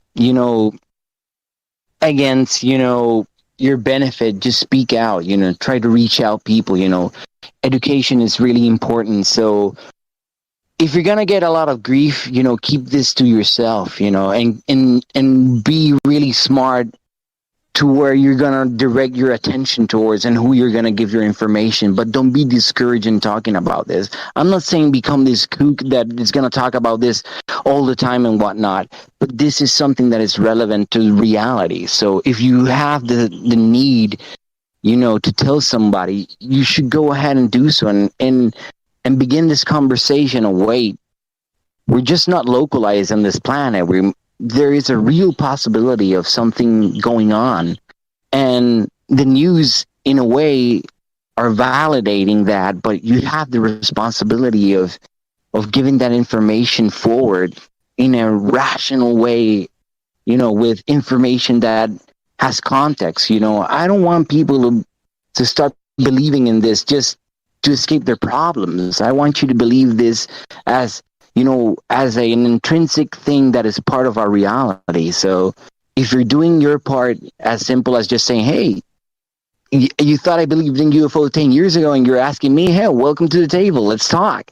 And, and dismiss what is crazy and not dismiss what is feasible, I don't know how to tell you this, but I want you to be healthy when you're talking about this, because I don't want you to have the label of crazy. This is a subject that is real.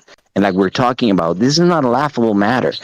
If we're talking about the existence or the possibility of extraterrestrial life, you need to have the mental fortitude to really understand what is going on. So patience, understanding, and education. That's my main advice.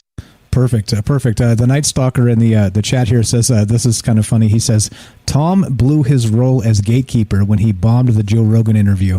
They brought in Jeremy Corbell instead. And that's a funny statement. He really went overboard. That video was real. That's like the TRB. Yeah, that was real. He went overboard. I'm sorry. Yeah. Yeah. Well, that's part of it, right? Making claims that you can't back up. And they've been guilty of showing literally fake UFO fake UFO doing it all photographs. The time and Fox. Yeah. Because they're saying that's filler, that is filler footage and whatnot. All right, that's cool, but come on, you're like literally focusing like 5 seconds on that frame, and then we have these UFO Twitter personalities justifying, no, they need that to fill, or it's just to create context. No, it's misleading because you associate the footage being shown as legitimate, and then they use these stock footages. That in itself is propaganda. That in itself is misinformation, because not everyone can, surmise that this is just to fill a time slot and to fill in time. No, you assume you're using this footage as a real, statement of truth, and that in itself is a problem. I don't know what your thoughts are in it, but I believe it's not great. Yeah, well, again, it's part of a larger conversation. There's a lot going on here that I think it honest questions, I think, kind of brings us home to the truth. Even if, like I said, I never expect to get to the truth. It's okay. It's we're never gonna have it. Yeah, it's kind of like asking for the secrets of the universe. There's like, you could ask a million times. 42. Yeah, but you're never going to get them. It's just what it is. So anyway, okay. So we got a couple things to talk about here as we wind up the final bit on the radio here on Fringe FM. Now, what do you think about this stuff where they come out and they say that recently we had the insider from the Israeli government come out and say something about like the Galactic Federation and things like this? Do you think that like when people say these things, they are intentionally misleading, like actual psyop sort of situations, or do you think that maybe there's some merit to these like really, really way out there claims? What do you think about that stuff? I don't know, man. When they talk about specific things, I become skeptical because, there's 100 ways to say something. Going at it this specifically is just strange. And it's ironic to me that we don't have statewide truths being leaked, but we have these overseas truths and interviews given to us saying these outlandish things that cannot be corroborated. It seems to be just another brick on the wall in regards to the content creation, because I'm not, it could be, but who would know there is a federation of planet and extraterrestrial beings, communicating with us and doing all sorts of things. To me, when that topic comes to mind or comes to play, it just seems so out there, because again, if we have state-side information being distorted, imagine information overseas and information from other sources that cannot be corroborated or, outlandish things. A federation? Do you believe we have a federation overseeing our planet? Do you?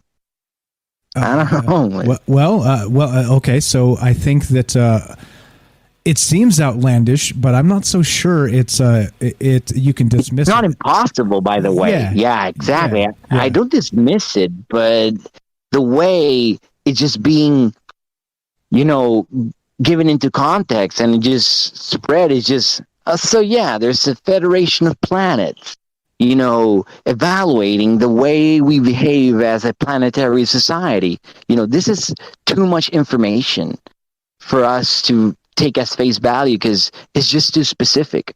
We can't say we don't know what UFOs are, but taking into consideration someone that says there's a federation of planets, there's some conflicts of interest and plot holes. So you have to follow the Western Hemisphere plot holes and, the other side plot holes. They're just intrinsically aligned. So I don't know. It just seems inconsistent, Yeah, well, definitely, and that's part of what a lot of this is. I think is it's up to us as basically the consumers of the news cycle to parse the propaganda. Exactly. And some people don't even realize it's propaganda. Like some people live in this imaginary world where they think that the government is trying to do its best for us, and the media is trying to tell us the truth.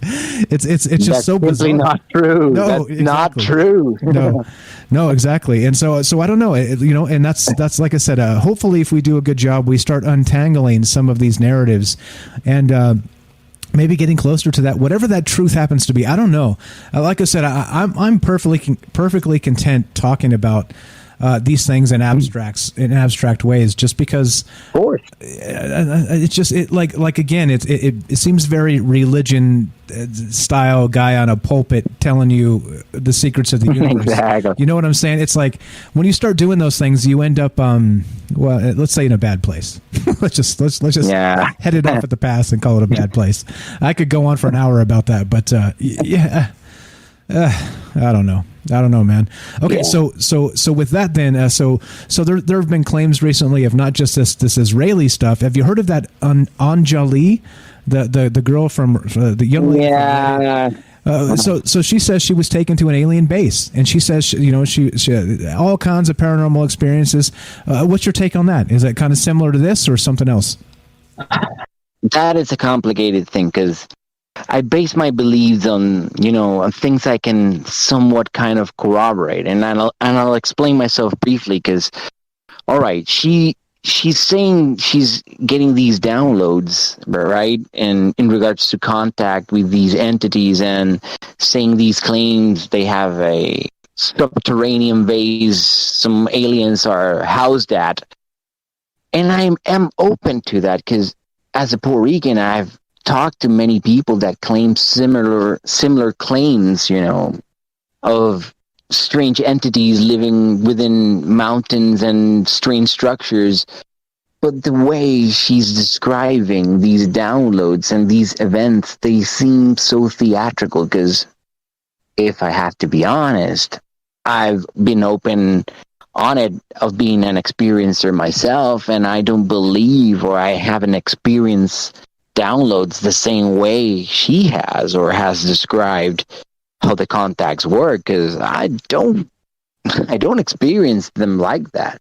They're more subjective events and they're lighter. She just has this wealth of details and she's just spreading them over podcasts or YouTube videos, or just I don't know. I'm not convinced. I'm not saying it couldn't happen, but I'm personally not convinced. But go ahead. But what I love about you is if there's more information that comes out, you're willing to change your mind, aren't you? Of course, man. For real, I just want to know what's going on. It doesn't matter to me if I'm wrong or right. For real, I'm not doing this for any sort of monetary compensation. I'm in this show because this is just a thrill of my life, just talking to familiar people that believe in the same way the things I believe. So to me, it would be a disservice just to believe something because I want to believe it. No, I want to listen to the facts. I've spoken to local people that have described some outlandish things because my DMs are filled with strange things, through time travelers, space voyagers, abductees. I've spoken to everyone, and I, guide my thoughts, to experiences that I can really, measure So I don't know. I'm skeptical, but I'm open to be wrong always. Nice. So yeah. Nice, I love it. Okay, so if you're just joining us, we are on here with this is Armando of the Übermensch podcast. Please follow him. I'm going to link his social medias down below as we finish up this show. You'll find everything you need. He's got a podcast, a show he does on Spotify. Please give him a listen. Give him some love. Follow him on Twitter. I've linked to social media. I'll do that again in just a sec. But this is a good conversation. This is the type of stuff that just kind of people from different parts of the world. I'm way over on the west in Vegas. He's out in Puerto Rico. We have a similar interest. We have a common interest, and we're not trying to tell you the blue avians are here, or to wrap the tinfoil or whatever it is, right? Like, you decide those things for yourselves. But we are sort of asking some of these questions, trying to get to the bottom of things. So let me ask you, Armando, you down to stick around at least for part of the third hour? Yeah, sure. Okay, yeah, I'm open to it. All right, cool. So this is the deal, guys. I'm going to play some music here. Let's do this thing. And all right, so if you're hanging out, waiting for the next thing on Fringe, I think Joe Roop is still getting his stuff set up. He posted on the Fringe Discord he's going to have internet on June 3rd. So look forward to the coming week, to the Fringe being back at its full capacity and better than ever. So that's what's happening with that. But as of right now, we're done. We're done on the Fringe. Thanks for hanging out with us, guys. Thanks, Armando, again. I can't thank you enough for being on the show with us. And please follow the Übermensch podcast, the Übermensch Show. Find him on Spotify. Follow him on social media. I'll have all the links down below as we finish up. And let's do this. Let's continue talking about this. Let's continue asking questions, seeking the truth, and just being good human beings. Thanks again for being on the show, my friend. Thank you so much for having me, man. Good night. Right on. Don't go anywhere, because we do have the third hour of Troubled Minds coming up on YouTube, D Live, and Facebook. Like I said, if you're on the Fringe FM and you're looking for more, don't worry. Next week, we got everything coming back online better than ever. Thanks again. Be sure, be strong, be true. Thanks for listening, guys. From our Troubled Minds to yours, have a great night. One more hour of Troubled Minds coming up. Don't go anywhere.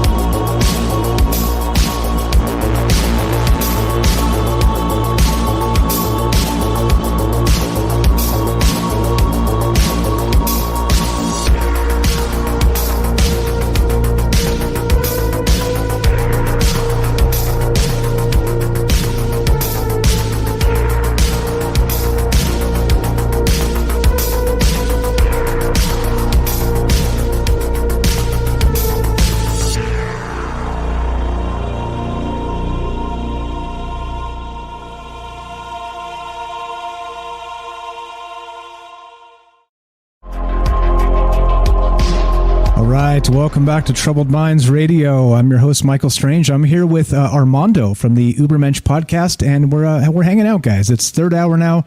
Time to let our hair down, and we can do whatever we want to do. I'll drop the first F-bomb. Well, maybe not, because we got a guest here, and I'll keep it as clean as possible. But if you're worried about calling in and dropping some expletives on the radio, well, you're safe now. It's all good. I don't think YouTube really cares. So we're doing our thing. We're still going to be talking about UFOs in this whole process, really, of where we started back in 2017 with that New York Times article, the Tom DeLonge, the Louis Elizondo. Again, like, how much of this do you believe is part of a disinformation campaign, or how much do you believe is part of an actual disclosure process? I think that's the question here. So as we talk about that, again, we're here with Armando. If you want to be a part of the show, give us a phone call at 702-957-1037. That's 702-957-1037. You can join the Discord as well at troubledminds.org, and we're just hanging out, having a good time talking about UFOs. So and if let's see, what do we got? What else do we got here? Lots of good information here regarding pop culture and UFOs. Here's an article here. I'm going to share this real quick, and we can do this. I don't know if Armando's there or not. I think he's muted on Discord still, but as you will when you do, sir, no problem. So let's see. Going to do.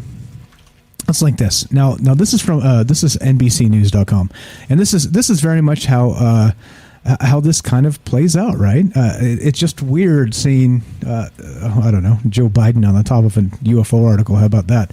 But in other terms, I'm not sure. Like, I don't know what this is all about. Meaning that I don't know. I don't know what to think. You guys know. You guys know the propaganda and bit. Anyway, from NBC News, this is the report: how pop culture set the stage for the coming UFO report, for better or worse.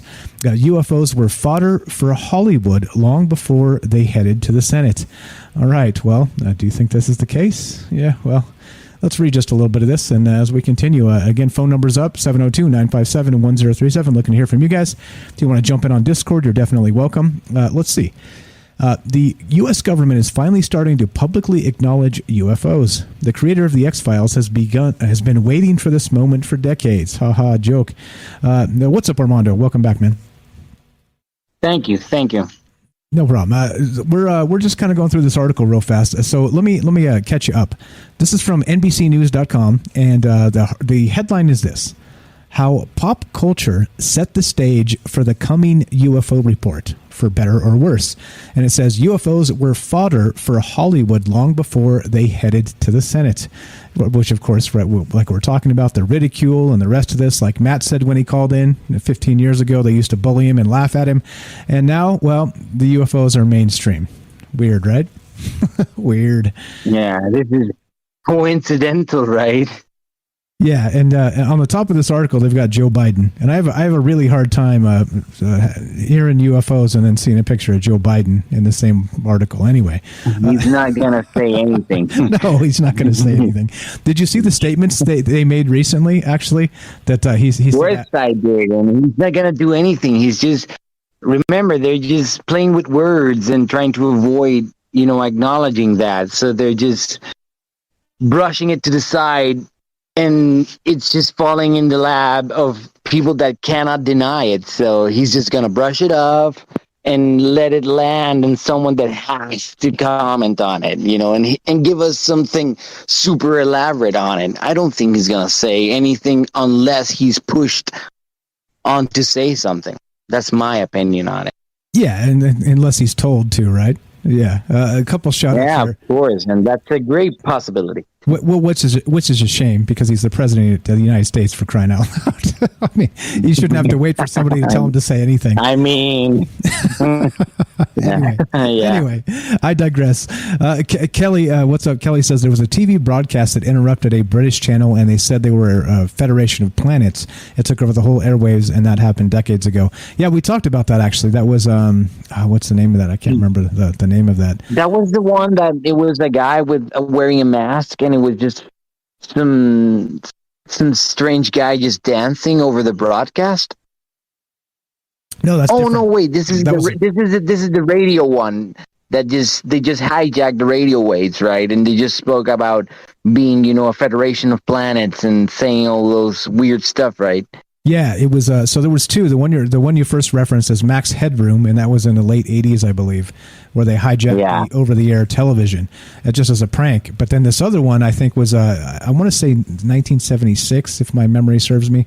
But they were. It was some sort of guy that kind of came on, and it could have been right. Like, it could have been hoaxed. Of course, that's part of why we talk about this and do it in this format. Is that kind of whatever it is you believe is what you believe, and trying to back people off some of the claims sometimes, because it's not all true. That's for sure. But I do remember doing a show on that. I just can't remember the context of what that was. A couple shout outs real quick. Enrique from Indio, California. I see you there. What's up? We got Paz. Thanks for showing up tonight. MJ is out there in the chat. Who else is here tonight? Who did I miss? I like to make sure I say hi to everybody as we kind of do this, social stream. Lots of good, thoughtful chat going on out there, guys. I appreciate it a lot. But okay, so with that was the Galactic Federation. We touched on that a little bit already, and what you believe about that stuff, or again, until more information comes out, kind of what you believe about it. But how about this now? So we're talking about pop culture and how Well, I don't know. Like, where are we headed next? So, given all the stuff we know, again, to the New York Times in 2017, To the Stars, Lou Elizondo, Chris Mellon, the whole deal, Stephen Greer going off the rails now, like Leslie Keane, all this stuff, right? Like, all these people are just saying all these things. It's turned into really kind of a drama fest. But where do you think we're headed next?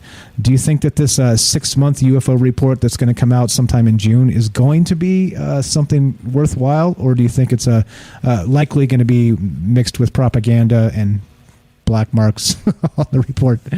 I think it's going to be a mixed bag, because I think they know, they have, surmised that they need to feed us a bit of information, or at least something that can be extensively analyzed when it reaches, let's say the UFO community, because I don't think it's going to be a nothing burger, but it's going to be a nothing burger. And when I say that, is the language is the thing that holds up the secrecy. So I believe they're going to have a report that is ambiguous enough to create, polarization in conversations. So what I believe is they're going to use language as leverage. We don't know, but we know this. UAPs are real, but UAPs are possibly not this, and this data corroborates that. I think they will thrive on keeping it ambiguous. That's the name of the game, just keeping it so open.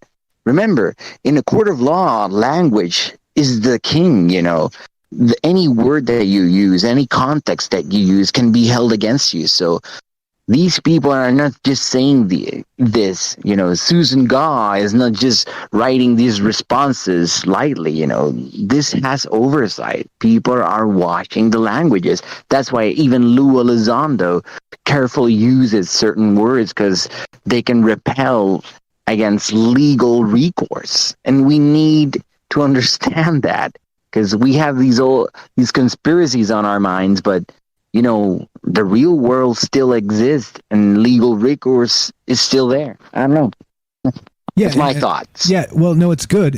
Good. I agree with a lot there. And the thing is this too. So it's almost not even what you say. It's also what you don't say, right? If you can frame things just perfectly, that you kind of walk up to the edge and almost say it, but you really don't. Like you can acknowledge or deny them. Yeah, and that's kind of it. And then you get like the media goes up into a hizzy and starts reporting all these clickbait headlines. UFO Twitter goes up in a hizzy about all the things that are happening. The aliens are here. The aliens are here. And like all these like people get they feed off of this information. There's good information, there's bad information, but I don't know. It just they develop the information. To me, they develop. People in UFO Twitter, they undermine themselves because they have become some really good researchers and investigators. So I believe we in ourselves are becoming, the truth bearers in a way, because they say these ambiguous stuff and then we go at it and then we research it. And then these professionals in our field just uncover these strange correlations. And I believe that's the main reason, say a big thing and let it roll out. And that's what is going on right now. Every, acknowledgement is carefully thought out. And that is my perspective on it. I don't know. Yeah. Yeah, so every statement is prepared because they know we're going to do exactly what we do. We're going to read between every damn line. We're going to say, look what they said, but look what they didn't say. I mean, there's smart people out there. There's smart people parsing the information, and so they have to be very careful about what they do release. And so Jen Psaki, I don't know if you saw this. This was probably as close as we're going to get to an actual like press release regarding this. Did you see the statement she made? No, I did not. So please go on. Okay. Yeah. I actually have a clip here. Let's see if I can play this. Let me know if you can hear this. If you can hear this, I'll just play the clip and we can fill you in. So this is from the White House press briefing on Monday, I believe this was. Oh, yeah. I think I heard it. She's the redhead that she spoke on. They are really assessing this whole information. She's really big, right? Yeah, exactly, and it got a lot of press, and yeah, she's the press secretary. Yeah, I saw this. I was involved with work, but I saw this superficially. But yeah, go on. Okay, so I've got the clip. I'm going to play just a smidge of it. You tell me if you can hear this real fast, and if you can hear it, I'll play it, and everybody can hear this. All right. I also wanted to ask you. Can you hear that? Yeah, I can hear it. Okay, cool. So I'm going to play the whole clip. It's not that long, maybe a minute or two, but you can actually listen to exactly what she said. This is clipped in the full context of what she says. So here we go. Let's play this, and then we'll get your thoughts on this in a sec. I also wanted to ask you about a phenomenon known as... the giggle gives away I don't know what this question is. We'll see. So you've already ruined it here. But this is quite a serious issue. There are these unrecognized objects in U.S. airspace that are also known as unidentified aerial phenomenon, I understand. And I wanted to see, there's a DNI report that I understand is going to be released soon. Can the Biden administration commit to releasing it in full? Well, that would be for a decision by the Department of National Intelligence to make. As you noted, we're aware of the report requirement, and our team at the Office of the Director of National Intelligence is, of course, actively working on that report. And we take reports of incursions into our airspace by any aircraft, identified or unidentified, very seriously and investigate each one. But ODNI would be working on that report, and in terms of disclosure, that would be up to them. I guess in all seriousness, though, can you characterize the president's concerns about these phenomena? I mean, it is this concept of objects in U.S. airspace that are either origin from other nations or other entities, but what is the concern of the president that this phenomenon seems to occur in the national security apparatus? Well, I think broadly speaking, the fact that we have a team that's actively working on a report, certainly the safety of our personnel, security of our operations, our airspace are of paramount concern, whether that is identified or unidentified aircraft. And we don't discuss that publicly for a range of reasons, but certainly the president supports the ODNI putting together a report and following through on that commitment. Yes. Yeah, that wasn't suspicious at all. Right? So we have the reporter, quote reporter, asks the question and start giggling before they can even get the question out, and then the press secretary there, Jen Psaki, basically has what appears to be a prepared statement that she reads word for word regarding this. Right? They're waiting for these questions. They know they're circulating the minds, of reporters, because remember, these are news cycles. This happened, and I hate mentioning this because I really don't like that conspiracy, but it just reminds me of the Q conspiracy. They acknowledge it in certain levels, and they spoke about it on certain levels because they had to, because it was something that was circulating. And I believe this was a prepared statement because they knew they were going to be asked. Hey, she was told, I know what you're giggling at, so they are preemptively and actively, prepared to counter these questions in the most ambiguous of ways and the most political correct way there could be, I don't know, but that sounded like, some prepared stuff. That's my opinion on it. Yeah, it seems like there's a definition of a softball question, and I don't think. I will admit that the whole disclosure emphasis was kind of strange because disclosure, that word, I will admit, and I will give to our friends at the UFO community, that was strange because that's just strange to use that word. I don't know about you, but it just gave me the strangest of feelings. Interestingly enough, so John Greenwald Jr. Made a comment on that particular thing on Twitter there, and he pointed out, and correctly, I think, that the term disclosure in that context has nothing to do with like alien disclosure. It has to do with like the disclosure of information, which they use that term a lot, right?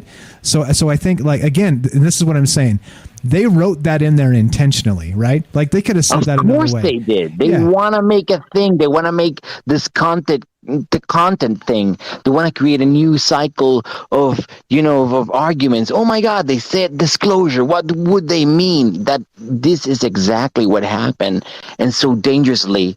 with QAnon. They're just stroking the fire. They're just using these keywords. I don't want to sound as a conspiracy theorist, but, words are important. Language used by these spokespeople that do it on a regular basis is important and is deliberate. There's no way to argue against that. I don't know. And you again, tell me again, man. In this venue here, conspiracy theorist is not a pejorative. It's okay to call yourself. I hate that word. Yeah, well, do you though? Like, does it really irritate you that if somebody calls you that?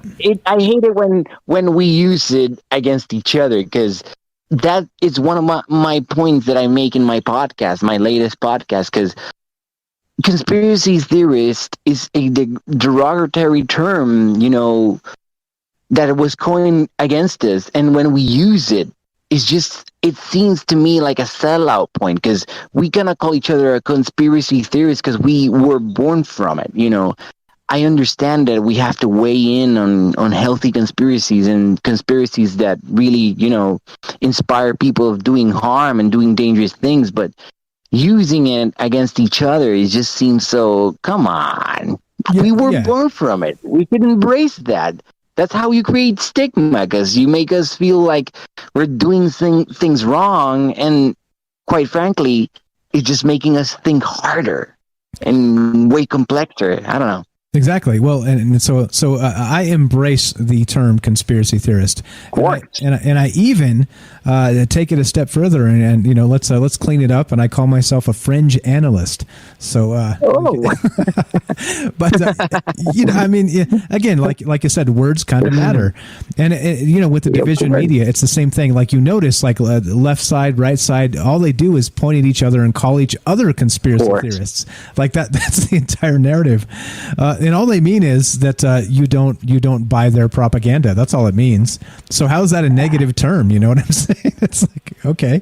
Yeah. I don't know. It's just being used loosely right now. Like, you're a conspiracy theorist. Come on, man. You believe in aliens too. Like, it's just used loosely now. So we have to be vigilant on the way it's being implemented right now. Just an opinion. Yeah, it's true. It's true. Okay, so as we continue here, is there anything else that's kind of out there in the zeitgeist now that maybe has caught your attention? Maybe in the UFO Twitter, or we talked about the drama with Lou Elizondo and the IG and the whole 6-month report, and like the Stephen Greer stuff. Like there's a ton of stuff happening right now.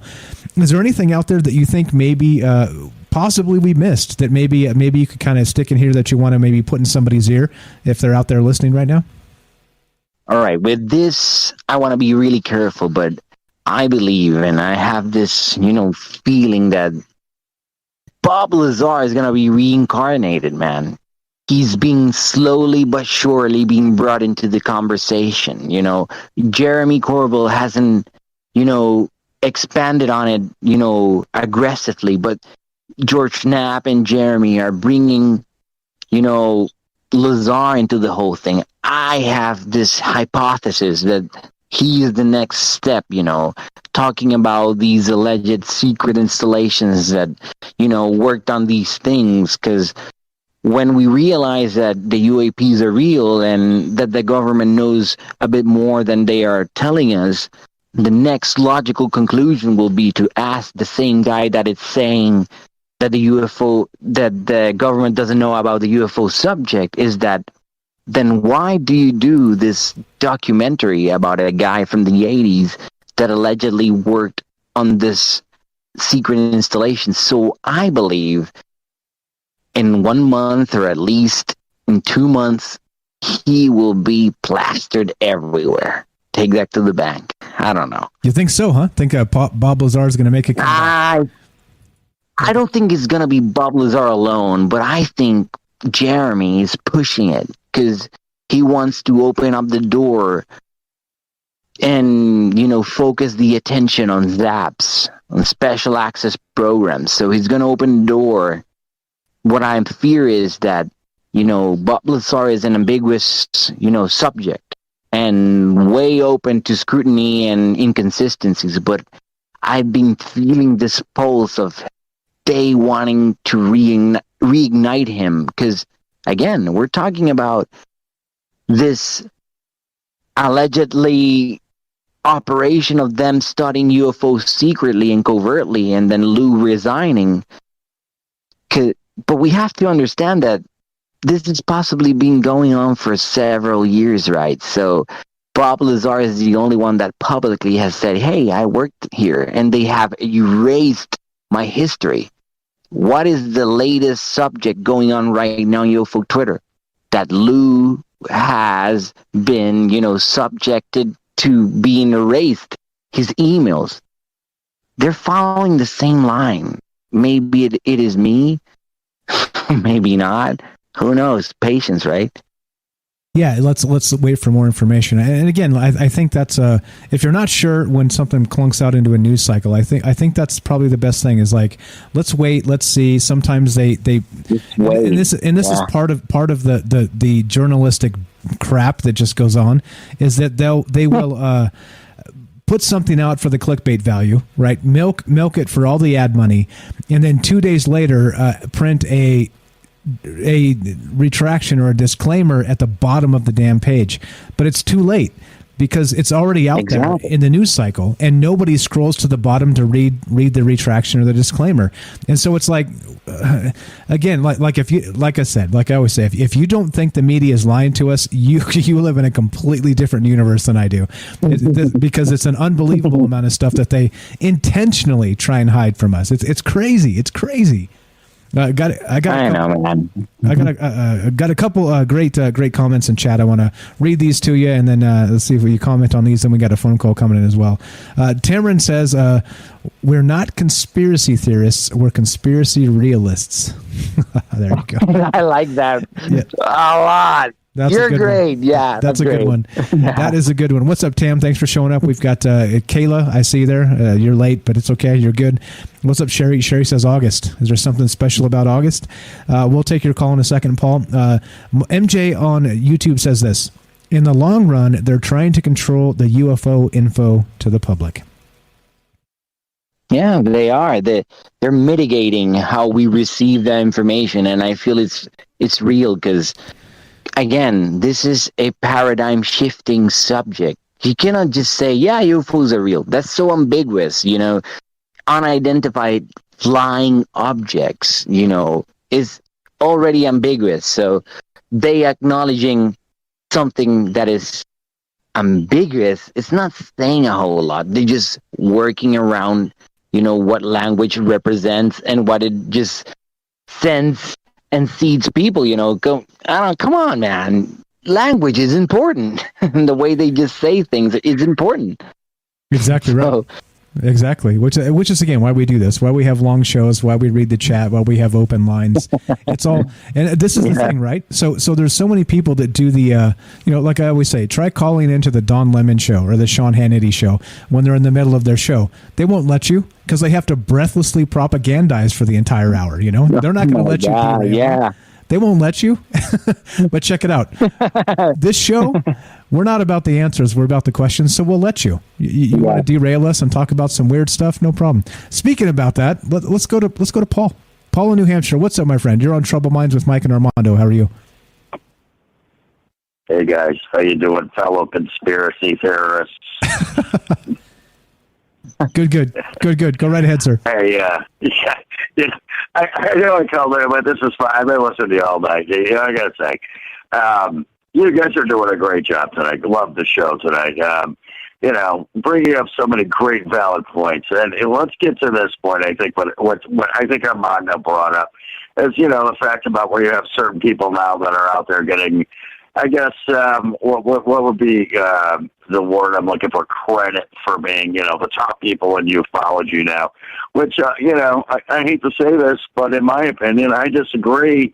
I think they're just the people that have been shoved into the spotlight for the time being, especially people like Bob Lazar, by the way. And, and again, I'm bringing evidence here.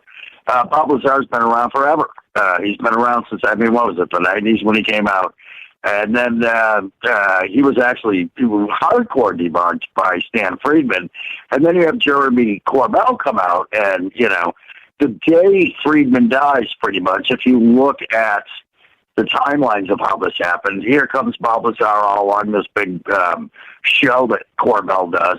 And then Corbell's in line with people like Tyler Glockner from, I think when you're want to call it a fellow worker. I'd love to be able to call a guy like that, but he wasn't. He was just another guy out on the radio that's, more like competition than anything. And also got, basically, you look at the line of these people, they have all at one time or another been debunked or put up some sort of disinformation, including, who was the guy, the reporter that worked with Bob Lazar? George Knapp. You mentioned him. I can't remember. George Knapp. Yeah, right. So you look at these guys, and I don't think we're going to Bob Lazar anytime soon. If you're going to talk about metamaterials and crash UFOs and back-engineered technology, well, most of those guys are dead. If you look at, like, what was his name? Corso, Lieutenant Corso, that was part of Stan Friedman's little, books and information that he had, came forward, said what he saw. But then you get to the modern day thing, you got to look at, I think we're more in the line of, now we have to look at Robert Bigelow and Elon Musk and the guys that are running NASA now, because they're not bound by the Freedom of Information Acts. And they're the ones that have the billions of dollars. And let me tell you this, Bob Lazar and Jeremy Corbell do not have billions of dollars, which makes them easily, well, what's the word? Not controlled, but influenced by the media, by people that are going to pay them to say the things they are going to say. And then also, in that aspect, put out that disinformation, including fake UFO footage and disinformation. I mean, there's no other way to put it. And, let's talk about what Robert Bigelow does. And if you look at these things that are coming out, that I highly doubt we're going to see, by the way. It's already been noted by everybody in here. I think Jen Psaki said it. Let's laugh about it. It still becomes a national security threat. And under these guidelines, with them releasing this information, anything that is a national security threat is still classified. So there's not going to be anything in this report that comes forward to Congress. And let's get this straight. This is not a report coming forward to the American people. This is to the Congress. This is national security stuff. And if there's anything in there that threatens our national security, we are not going to see it. And guess what would threaten it? Well, that would be the information saying that we have metamaterials of things that are much more advanced than what we know now, technology better than ours, something that another country might be able to get a hold of. And I don't think Bob Lazar has those things. So I think it's, if anybody's going to come forward with that stuff that is going to be believable, it's, again, going to be somebody like Robert Bigelow or Elon Musk. It's not going to be Stephen Greer. It's not going to be Jeremy Corbell. I think he kind of shot himself in the foot by showing basically footage of planes, and it's all over Fox News now. The same footage that has been proven. and I mean, hey, okay, Paul, we can argue about these things. Paul, let me slow you down, man. There's a lot there. Let's let Armando respond to some of that. I'm not going to kick you off the phone. Hang tight. Let's let Armando respond, and then we'll get back to you. Gotcha. Oh man, it's just sad because I didn't catch a whole lot of it. So yeah, because it was just choppy, fragmented, right? the audio. Yeah, that's my fault. We haven't quite figured out how to do the actual to Discord from the phone and back and forth. Okay, so anyway, a lot of good information there, Paul. I hate to cut you off, but he can't really hear half of it. So final thought while we got you on, my man. Thank you for the call. Thank you for the call. But final thought while we got you on. No, I just think again. I just think, guys, it's pretty obvious. Back to the conspiracy theory thing. I think that's a good thing. We need to be conspiracy theorists. I think, Armando said it. Yeah, is it a derogatory term? Maybe, but it's not anymore. Now everybody's a conspiracy theorist, and it comes with propaganda. But when you're talking about the things we're talking about, we started this. And I think that's what still needs what to be done, and to take it, with a grain of salt if somebody calls you that. But study the information and go back into the books and the history of this. Good stuff, Paul. As always, everybody, please follow Paul, the New Hampshire UFO hunter. He's linked at the bottom of our YouTube page. Thanks, Paul. I appreciate the call, man. Can't have you talking and he can't hear you. So we'll talk to you soon. Have a great night. Thanks for listening. Thanks for the call. All right, thanks, guys. See you later. Thanks, bro. Talk to you soon. All right, so sorry about that, man. It's a weird audio thing. If they're on Discord with you, you can hear. Yeah, it's so sad because this is my favorite part. Like listening to other people, like, man, what a fail. But yeah, go ahead. Yeah. Okay, so he had a lot to say there. He's been in the field for a long time, just like us. Like he's actually been at it for quite a while. Yeah, I heard pieces, and it was really interesting, but I couldn't really make up the rest. So, Paul, if you're listening, I'm so sorry I couldn't listen to you, man. Honestly. All good. Again, that's my fault. The crosstalk hasn't been figured out yet. There's a lot of technical issues. Yeah. It literally took me. I'm not exaggerating. It took me like 2 years to even get to the point where you could hear them at all from the phone to Discord and back without talk back and I can understand that. Like an unbelievable amount of just tech issues from here to there. It's pretty ugly. But anyway, okay. So just back to basically, he was kind of saying that he's not so sure about Bob Lazar, meaning that he said after Stanton Friedman passed away, which of course we all know Stanton Friedman, he was probably one of the most respected ufologists of all time, in my opinion. Right? He was one of the guys that he basically wasn't going to let the propaganda sway him. He was going to find the information himself, whether he had to do interviews or FOIA requests or actually go to the Library of Congress with his own damn hands and his own damn eyeballs and find the information himself, right? And so, you have to respect that type of tenacity. And so, what Paul was suggesting there is that right after Stanton Friedman passed away, who had debunked thoroughly Bob Lazar, that his main debunker, basically, that Jeremy Corbell and Bob Lazar kind of resurfaced from the ashes, and kind of brought that narrative back. So interesting thought there. I thought that was a pretty good connection. I hadn't actually made that connection myself, but what do you think about that? Yeah, I thought about it, and it is convenient. A lot of the things that are going on are conveniently happening without the oversight of people like Stanton Friedman that just brought so much credibility to the field, because he was the archetype of a real researcher. He believes in UFOs, he believes in the unbelievable, but he just approaches it, with this, finesse and this professionalism that it was just something to envy. And of course, I believe that after his untimely demise, everything just got reignited, and unhinged. And we need people like Stanton Friedman right now, real researchers that love the UFO subject and would love for the possibility of ETs existing, but it would never, turn a blind eye to the facts and to the data. And Bob Lazar was thoroughly debunked. Dean Johnson does it in UFO Twitter all the time. He's just bringing up super strong, facts about the whole situation, and just looking out the other way, just a disservice. I don't know. Yeah, well, and that's as we say, that's part of the conversation. We don't know. I'm still like Bob Lazar. There's a lot of really sketchy things, but then it seems like it's funny to me that it's almost like the news cycle wants to bring Bob Lazar back, and so I see kind of what you're saying, meaning that for a couple reasons, that I point this out from time to time, that it's like, okay, look, now we're talking about craft, right? Like with the Go Fast, the gimbal, and the FLIR videos, right? The FLIR 1. Those videos themselves are basically doing what Bob Lazar described, right? Yeah. So I was like, wait a minute now. So and it seems like, it just depends on, kind of what information you get, but it almost seems like Bob Lazar is the debunk that won't die. You know what I mean? It's like once you're like, he's completely debunked. He's no way. Come on, forget it. Then something comes out and you're like, he comes back. He comes back. Yeah, you can't put it away. Yeah.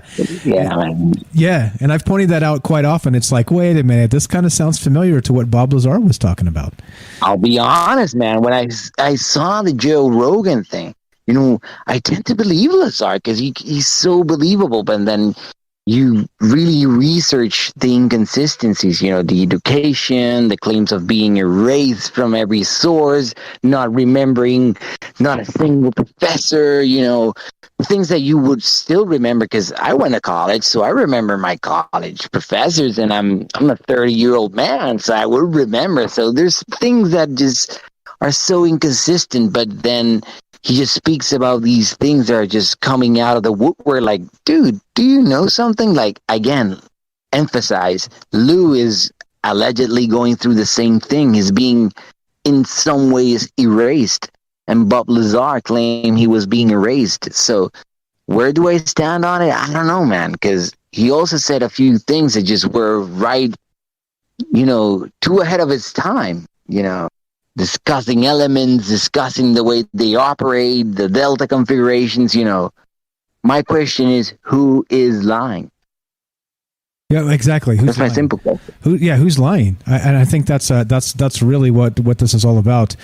So there you go. I've linked to this is Armando again. If you're just joining us, guys, this is Armando from the Übermensch show. Check him out on Spotify. I've linked his Twitter. Please give him a follow there if you're on Twitter. Like I said, I like to see what he says on his takes, because sometimes things come out, and if you pay attention to Twitter, right, there's a I don't know. Like, I just don't want to be mean to an entire segment of people. You know what I'm saying? Like, I can be a dick like anybody else, but it's like, it's super unnecessary. Yeah, God, it's so unnecessary. Like new information comes out and everybody's like, yeah, I knew it. The aliens are here. The aliens are here. And I was like, fuck, slow down. Slow down. Come on. What? Come on. Like, it's like I get it. I understand. Like I always say, I also want to believe, okay? But I don't want to be fooled, for crying out loud, right? I don't want to be fooled.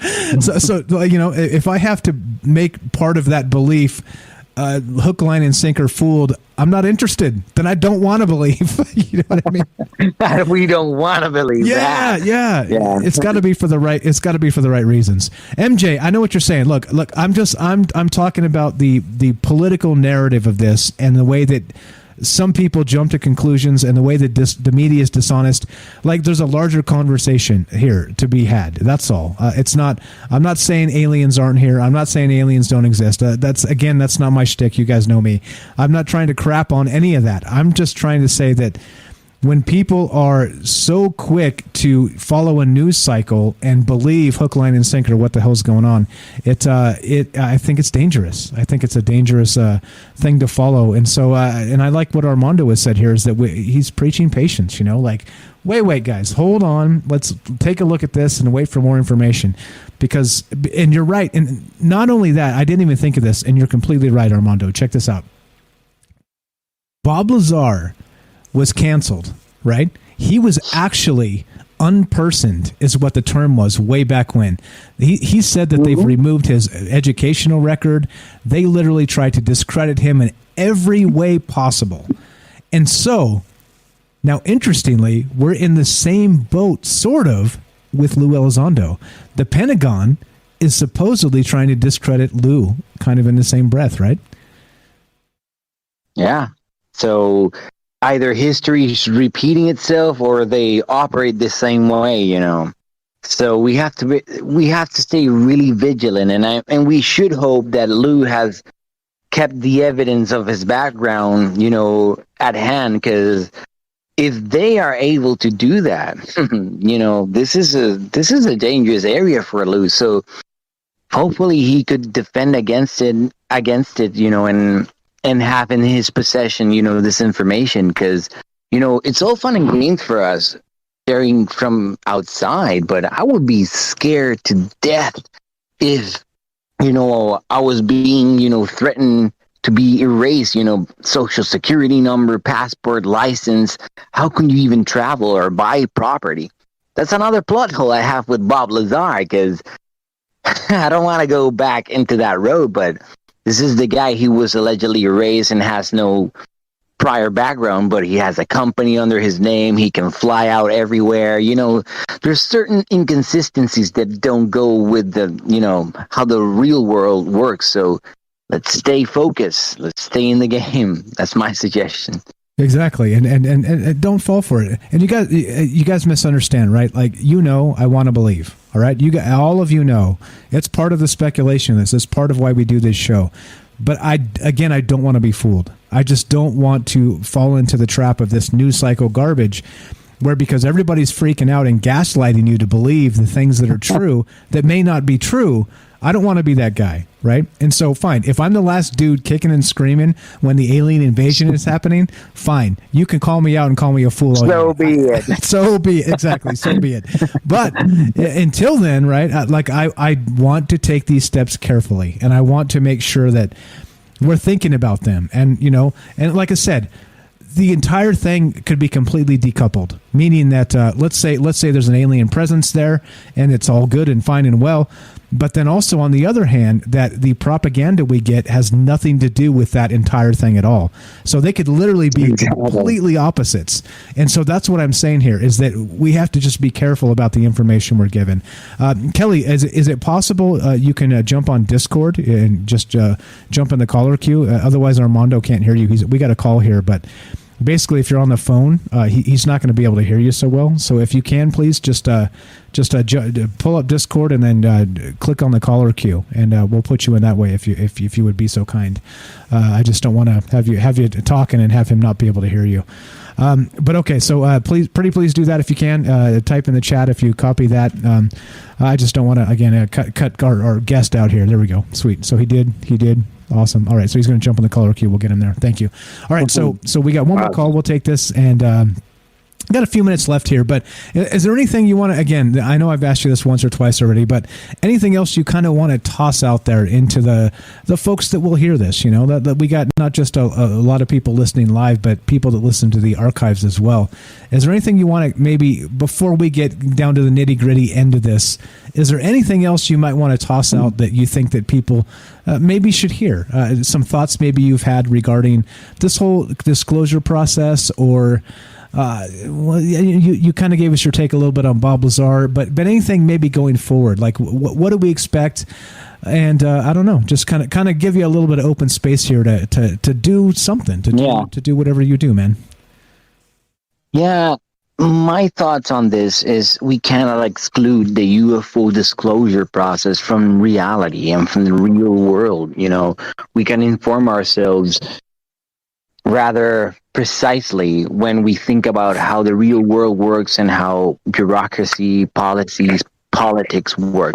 So if we don't separate the two, we could be more informed as to, you know, we have people like Marco Rubio, we have politicians that don't have the perfect track record behind this. So in order to really, really understand their motives, we have to understand how the real world works, the one that we pay taxes, the one that we suffer through together as citizens. You know, I don't know about you guys, but I'm not a millionaire. I don't have money to spare. So I'm, you know, paying my stuff as everybody would do. So the UFO disclosure is not separate from the real world, you know. So if we're getting this information and it's so wow and dandy, we have to think about the other people that don't really know about this and see if that's going to benefit them. So if it doesn't benefit them or shift their paradigm, you know, something's oddly strange about this. This is not ours. It's a humanity subject. So that's my take on it. So just expand, educate, you know, spread, befriend. Let's just work collectively. This is not a hippie notion. Let's just work at it, because humans are being abducted. You know, people are experiencing UFOs, not the government. Yeah, sure, they're experiencing them in certain events allegedly, but real people have experienced this since time immemorial. So be watchful for that. Very well said. Question from the chat. MJ wants to know, has your guest heard of people that their abductions have come to an end? And I think what he means there is abductions, continual abductions that have maybe stopped for some reason. What's your take on that? I just know about one person, and that person is actually rather present in UFO Twitter, and that would be Chris Wolford. He once told me that his experiences ceased, and they told him it would cease. Like, they literally told him, if you do this or you just speak up on this, we will stop. The other day, he made another comment, Christopher Wolfer, he's on UFO Twitter. He just made a comment that he thought they left him the experience, the phenomenon, but recently, I don't know how recently, I don't know if it's months, weeks, or years, but the experience picked up, so they said they would leave him, but they just turned back. And I've spoken with local people here in Puerto Rico that have experienced low times of experience to then have a great rise. So I don't know if that actually just leaves you. It's just a constant thing. That's my opinion. Gotcha. From what you've heard, so MJ says that his have stopped. His have stopped. Interesting. We need to have you on sometime, MJ, and talk about that. All right. So we got Kelly here in the Discord. I muted you because I heard you clanking around. There we go. Let's welcome to the show, Kelly. Thanks for jumping over to Discord. Appreciate it. How are you, my friend? All right. How you guys doing? Doing good, man. You sound great. Discord is so much better. Go ahead. What's on your mind, my man? I'm just calling up and give, I guess you could say, my opinion on some of this stuff too. Sure, go for it. I don't know, man. In my opinion, I don't believe Lou, man. I mean, I'm not saying that he didn't work for the thing he did or where he worked at. I mean, it's just kind of like Bob Lazar, like you guys were speaking about. The only difference between Lou is that he was like a compartmentalized guy. He went in there. Bob Lazar was a scientist, right? So the only thing I believe with Bob Lazar, because, well, not the only thing, but I believe, from the stories back then. I mean, you were talking about late 80s, early 90s, right? And this man comes out talking about these things that, he wasn't even really saying it was UFOs. He was just saying that they were, that he was building a reverse engineering aircraft, right? But he was talking about stuff that was powering these things, like like what Amarno was talking about. Like, he's talking about element 115 that wasn't even talked about. Now, I think that's what maybe Stan Friedman was trying to debunk, that that he didn't have, that wasn't on the periodical charts at the time. But now you look at it, and it's not only we can get 115, Russia's got element 119 or 118, right, which is even a heavier metal. And there's some things that he could have, he probably did lie about, sensationalize some of the stuff that that he was going through at the time. Everybody does that. It's the human nature. You know what I'm saying? But most of the things I think is that the man is telling the truth. I don't see where anything that you could say that was that was wrong. Everything is coming out now that everybody's talking about. Across you hear across the waves about all this stuff about how they're re-engineering and everything else. But like what's the name was saying, Joe, earlier was you hear. There's other people that have come out, like maybe even deathbed confessions. That was like for example, Colonel Philip J. Corso, right? That's the one he was talking about. But then you have like other people like, that was kind of like Bob Lazar. His name was Phil Schneider. Or not Phil Schneider, I'm sorry. That was Boyd Bushman. He was an engineer too. He said, he had worked with them, and he actually had pictures that he showed when before he died, on his last, like a deathbed confession. There was also a guy by the name of Ron Gardner did the same thing. These men were like, I don't know if they were military, but some of them were. Other people were, they just worked for the government, and they wanted to bring this stuff out. But as for like Greer, and I believe the same thing too. That man, he brought out a lot of stuff. But at the same time, when you look at some of the stuff that he was also into, was like, he was talking with what's that rich family, the Rothschild, I believe, and he was, it was like the brothers. One of the brothers, they claim him and the other lady. They claimed that they had a meeting with him because he was interested in UFOs and that he was kind of like the funding. But there's actually pictures of him with them, you know, like, and a bunch of other people. I don't know if you guys seen those pictures, but yeah, you know, it's kind of like, who do you really want to believe, you know?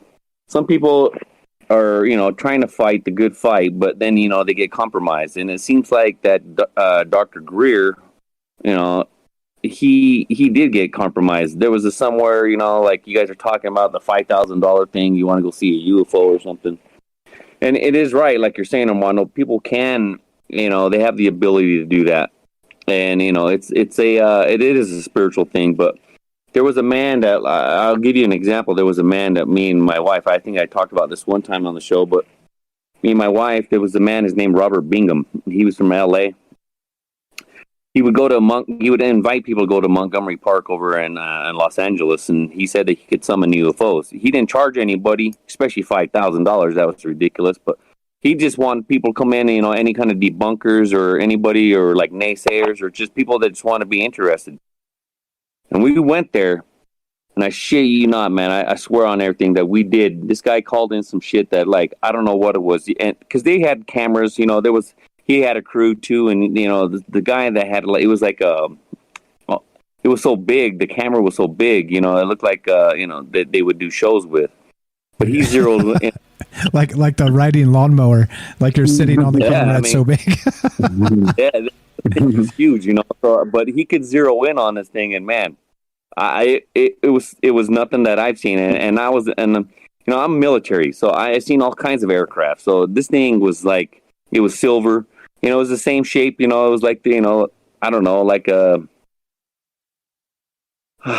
would say you know, the natural UFOs, you know, kind of like roundish, but not really, you know. And it was just, it had a brilliance of it. I mean, it was just like, you know, glistening off the sun or something. But another one, it was like two red balls, kind of like rotating around each other. That was the one that was actually pretty trippy. But yeah, you know, it was weird. It's like they came and they go. You know, it's not like they. And you also hear, I don't know, where these things could be. You know, obviously, I would say like the ocean or something. But you know, they have like, some people said that they've seen you know, on Google Earth, there's like an underwater shelf that's underneath there and stuff like that. But yeah, you know, there's been a lot of people that's come out before all this, you know, all this new stuff that people want to. I don't know what it is, the deal with, you know, with the government. With me, I could care less what these people are saying. I don't care who they're going to come out with, or, you know, saying who they work for. Because with Lou, I mean, like I said, I'm not saying what he didn't, you know, what he didn't work for or anything like that. I mean, I believe that he did there, but at the same time, what are you really going to come out with? You got nothing. You got nothing to prove to anybody else. But what I want to see is something that anybody could really come out. I mean, if he wants to be the top man, is, you know, kind of, you know, if he's trying to push this like he is, if you want to be the top man, you come out and say it. You know, walk the walk. Don't just talk the talk. I'm ready for it. I mean, and you're right, Armando. You got to watch what you know. Some people say you got to watch what you say, but why would you want to even say anything then? Because it's just going to ruin his, you know, a lot of people is going to be all the negative shit that's going to come toward him. He's now he's lost everything. You know, I mean, what if you really came out and said, you know what I'm saying? Yeah, we got metal materials. Okay, great. Well, I mean, we've known that since the 40s. Okay. So like what? Hey Kelly, you know what I mean? Kelly, like, hey Kelly, Kelly, you're amazing. Let's put you on pause for a sec so Armando can. I was going to finish right there. Okay, all right. Just I know you can keep going, but just let's just give him a chance to respond here as we're winding down time. He's been here for 3 hours. I don't want to keep him any longer. Of course. Go ahead, Armando, if you want to respond to some of that. I know you can hear him crystal clear. Yeah, I heard him great. This was awesome, and I agree with a whole lot of things, because you know, you cannot come out and say these things and just hover and repeat the same things and not give any further context. You know, we can believe you so much, and we can trust you so much, and we can believe in your credibility so much until you just need to come out with something new, with something of substance, you know, because you cannot keep pushing people, you know, believe me, without, you know, nothing else. Come on. And I can understand the position he's at and the way the disclosure process is moving, because I just saw a UFO, by the way. Anyway. Right now? I'm just outside my house and I just saw a UFO. Anyway, that was so unreal. Anyway, wow, that was amazing. Anyhow, oh my God, I'm just baffled and I'm not lying to you guys.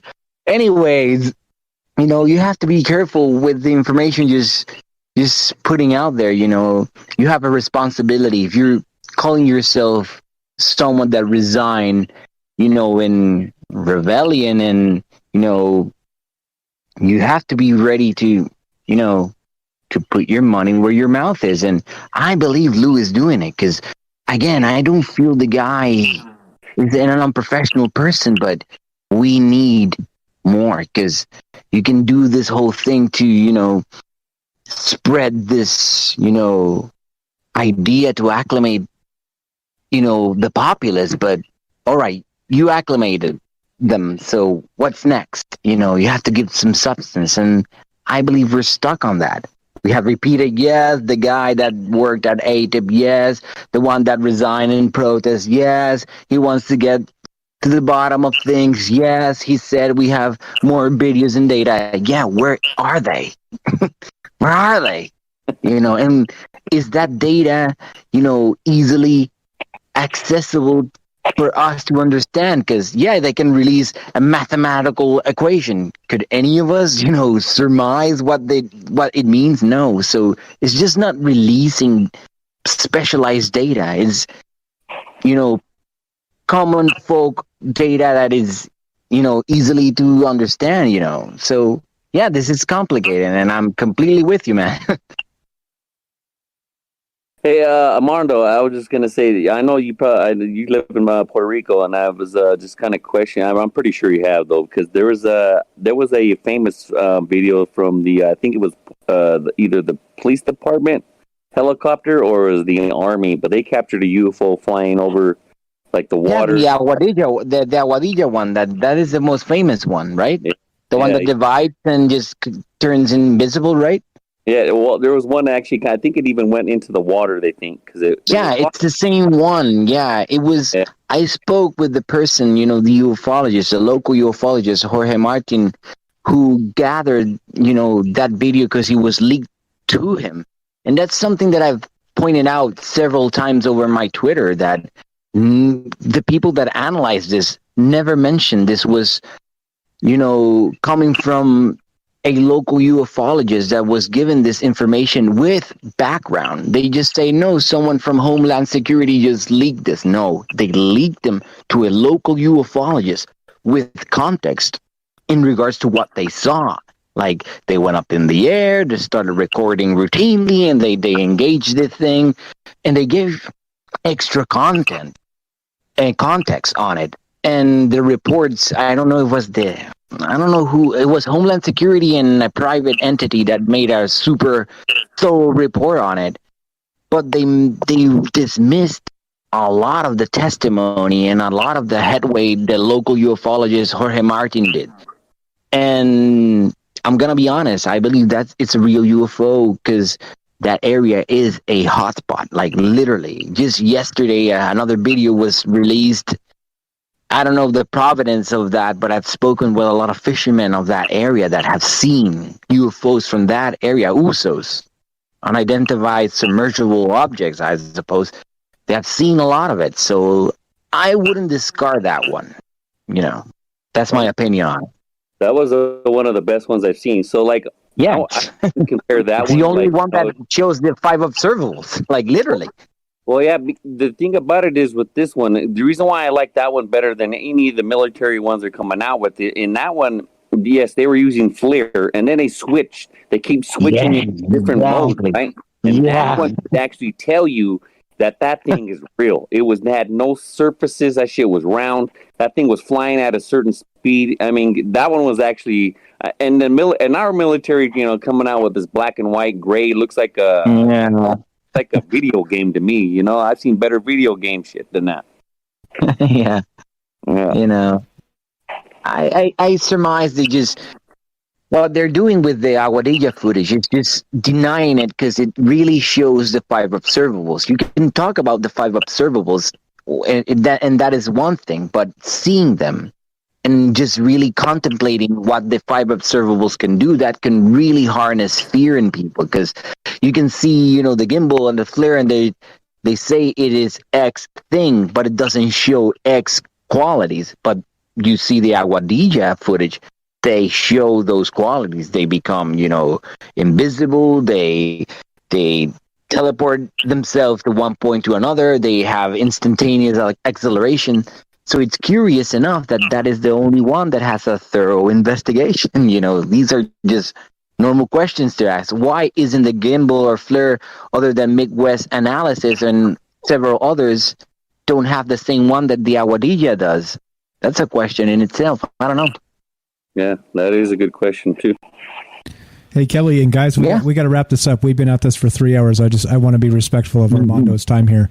I know it's late for him in Puerto Rico. Any final question for him, Kelly, while we got you on here? Oh, no, man, that was it. I just wanted to kind of, throw that, some of that information out there too. This guy, I wanted to ask him, just about that video that we just talked about. That was it. Nice to meet you, Armando. It was, you got some good information, man. Yeah, nice to meet you too. Have a good one. Thanks, Kelly. Yeah, you guys too. Thanks, Kelly. Appreciate you swapping over to Discord for us. Thank you very much. All right, so let's finish this up. Again, this is we're talking with Armando here from the Übermensch show. Like I said, I know it's very late for him over there on the East Coast. Are you on East Coast time, right? Like actual EST? Yeah. Okay, so it is very late for you. 1 a.m, right? So sort of. 1 o'clock, yeah. Yeah, so let's wrap this up. You anything else? You got, I'm going to plug the hell out of your stuff. I'm going to keep talking about you. And here's the thing, too. You are a friend of this show, all right? If you have something you want to talk about, thank you part of the amazing. whole thing. You know how to be part of this now, okay? So don't be a stranger. If you want to come back on the show and you think something needs to be talked about, much. Please reach out to me. We'll get you back on the show, lickety split, okay? So I just want to make that clear. So don't just disappear and be like, oh well, it was great, we were on the show. No, dude, this is an ongoing conversation, and we continue parsing the news cycle as it comes. So I want to put it out there and let you know you're welcome back anytime, okay? Thank you so much, Mike. This was amazing. Great experience. For my first time, it was amazing. So thank you so much for having me, man. And I appreciate your listeners. And I hope you can, we can get to the bottom of it. So together, and thank you so much, man. For real. Yeah, pleasure's ours, man. Pleasure's ours. It's like I said, we need to get together with more regular Joes, people that don't have inside sources or some other BS news cycle crap. Just like let's put our minds together, and again, that's why the show's called Troubled Minds, right? There's no truth anymore. It's a post-truth world. Here we are. So we're done. We're finished, man. You want to let out like a howl? This is usually where we go nuts and go like, ow! Don't ask me to do that because I'm half a werewolf. Well, if you want to, you're definitely welcome to. All right, let's finish this sucker up. Let's do this. I'm gonna smash the outro music and we're done. Like I said, don't be a stranger. Reach out on Twitter, please, guys. Follow him. Thank you, Mike. Follow him on Twitter. I'm linking his Twitter once again. He's a Hunter Red X on Twitter. It will be linked down below. Please give him a follow and go say hi on Twitter. Say, hey, look, I heard you on Troubled Minds. It was great shit. Because it was. Let's be real, guys. Let's be real. This is very good. Thank you. Take care, Mike. Thanks, man. You too. We will catch up with you soon, and let's play the outro music. Let's play, let's play this one. Let's do that. All right. Thanks, Armando. We'll talk to you soon. I'm going to move you out. Go ahead and hit the X button. Thank you. Goodbye, man. Take care. We'll talk to you soon. Thanks, man. All right. Now, after all that, again, look, regular people, right? Regular people getting together, talking about extraordinary things. That's what this show's about. So, again, fantastic stuff.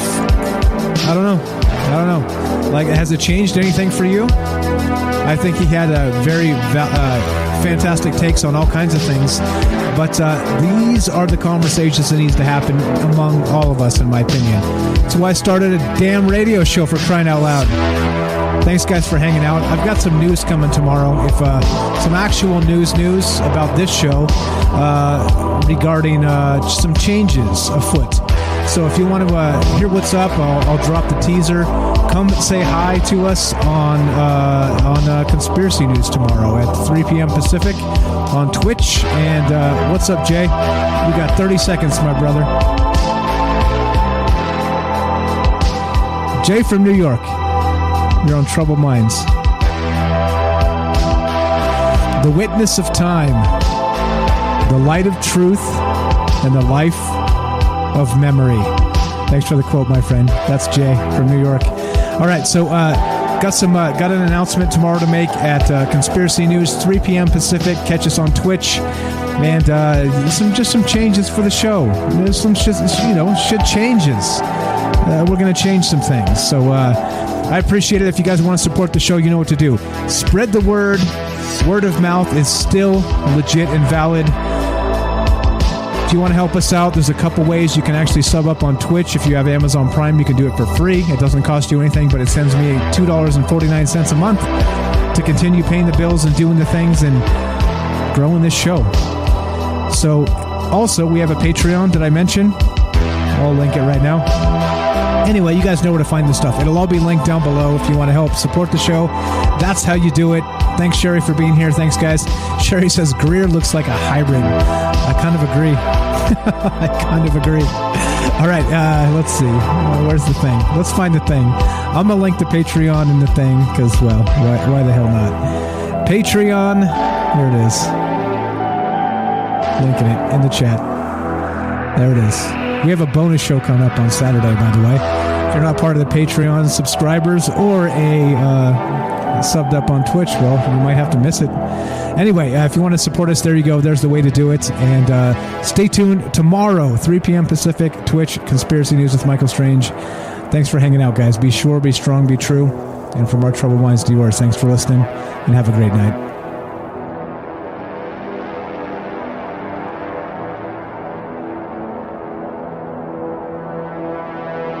What's up, David? To support on Prime, go to Twitch, link your Twitch account to your Amazon Prime account, and then you just sub up on Twitch for free. There you go. I'll actually, if you haven't joined the Discord yet, please do. troubledminds.org. Click the Discord link, and I'll give you a little tutorial if you want to do that. I see you there, David. Thank you for wanting to support the show. All right, we're done. We're out of here.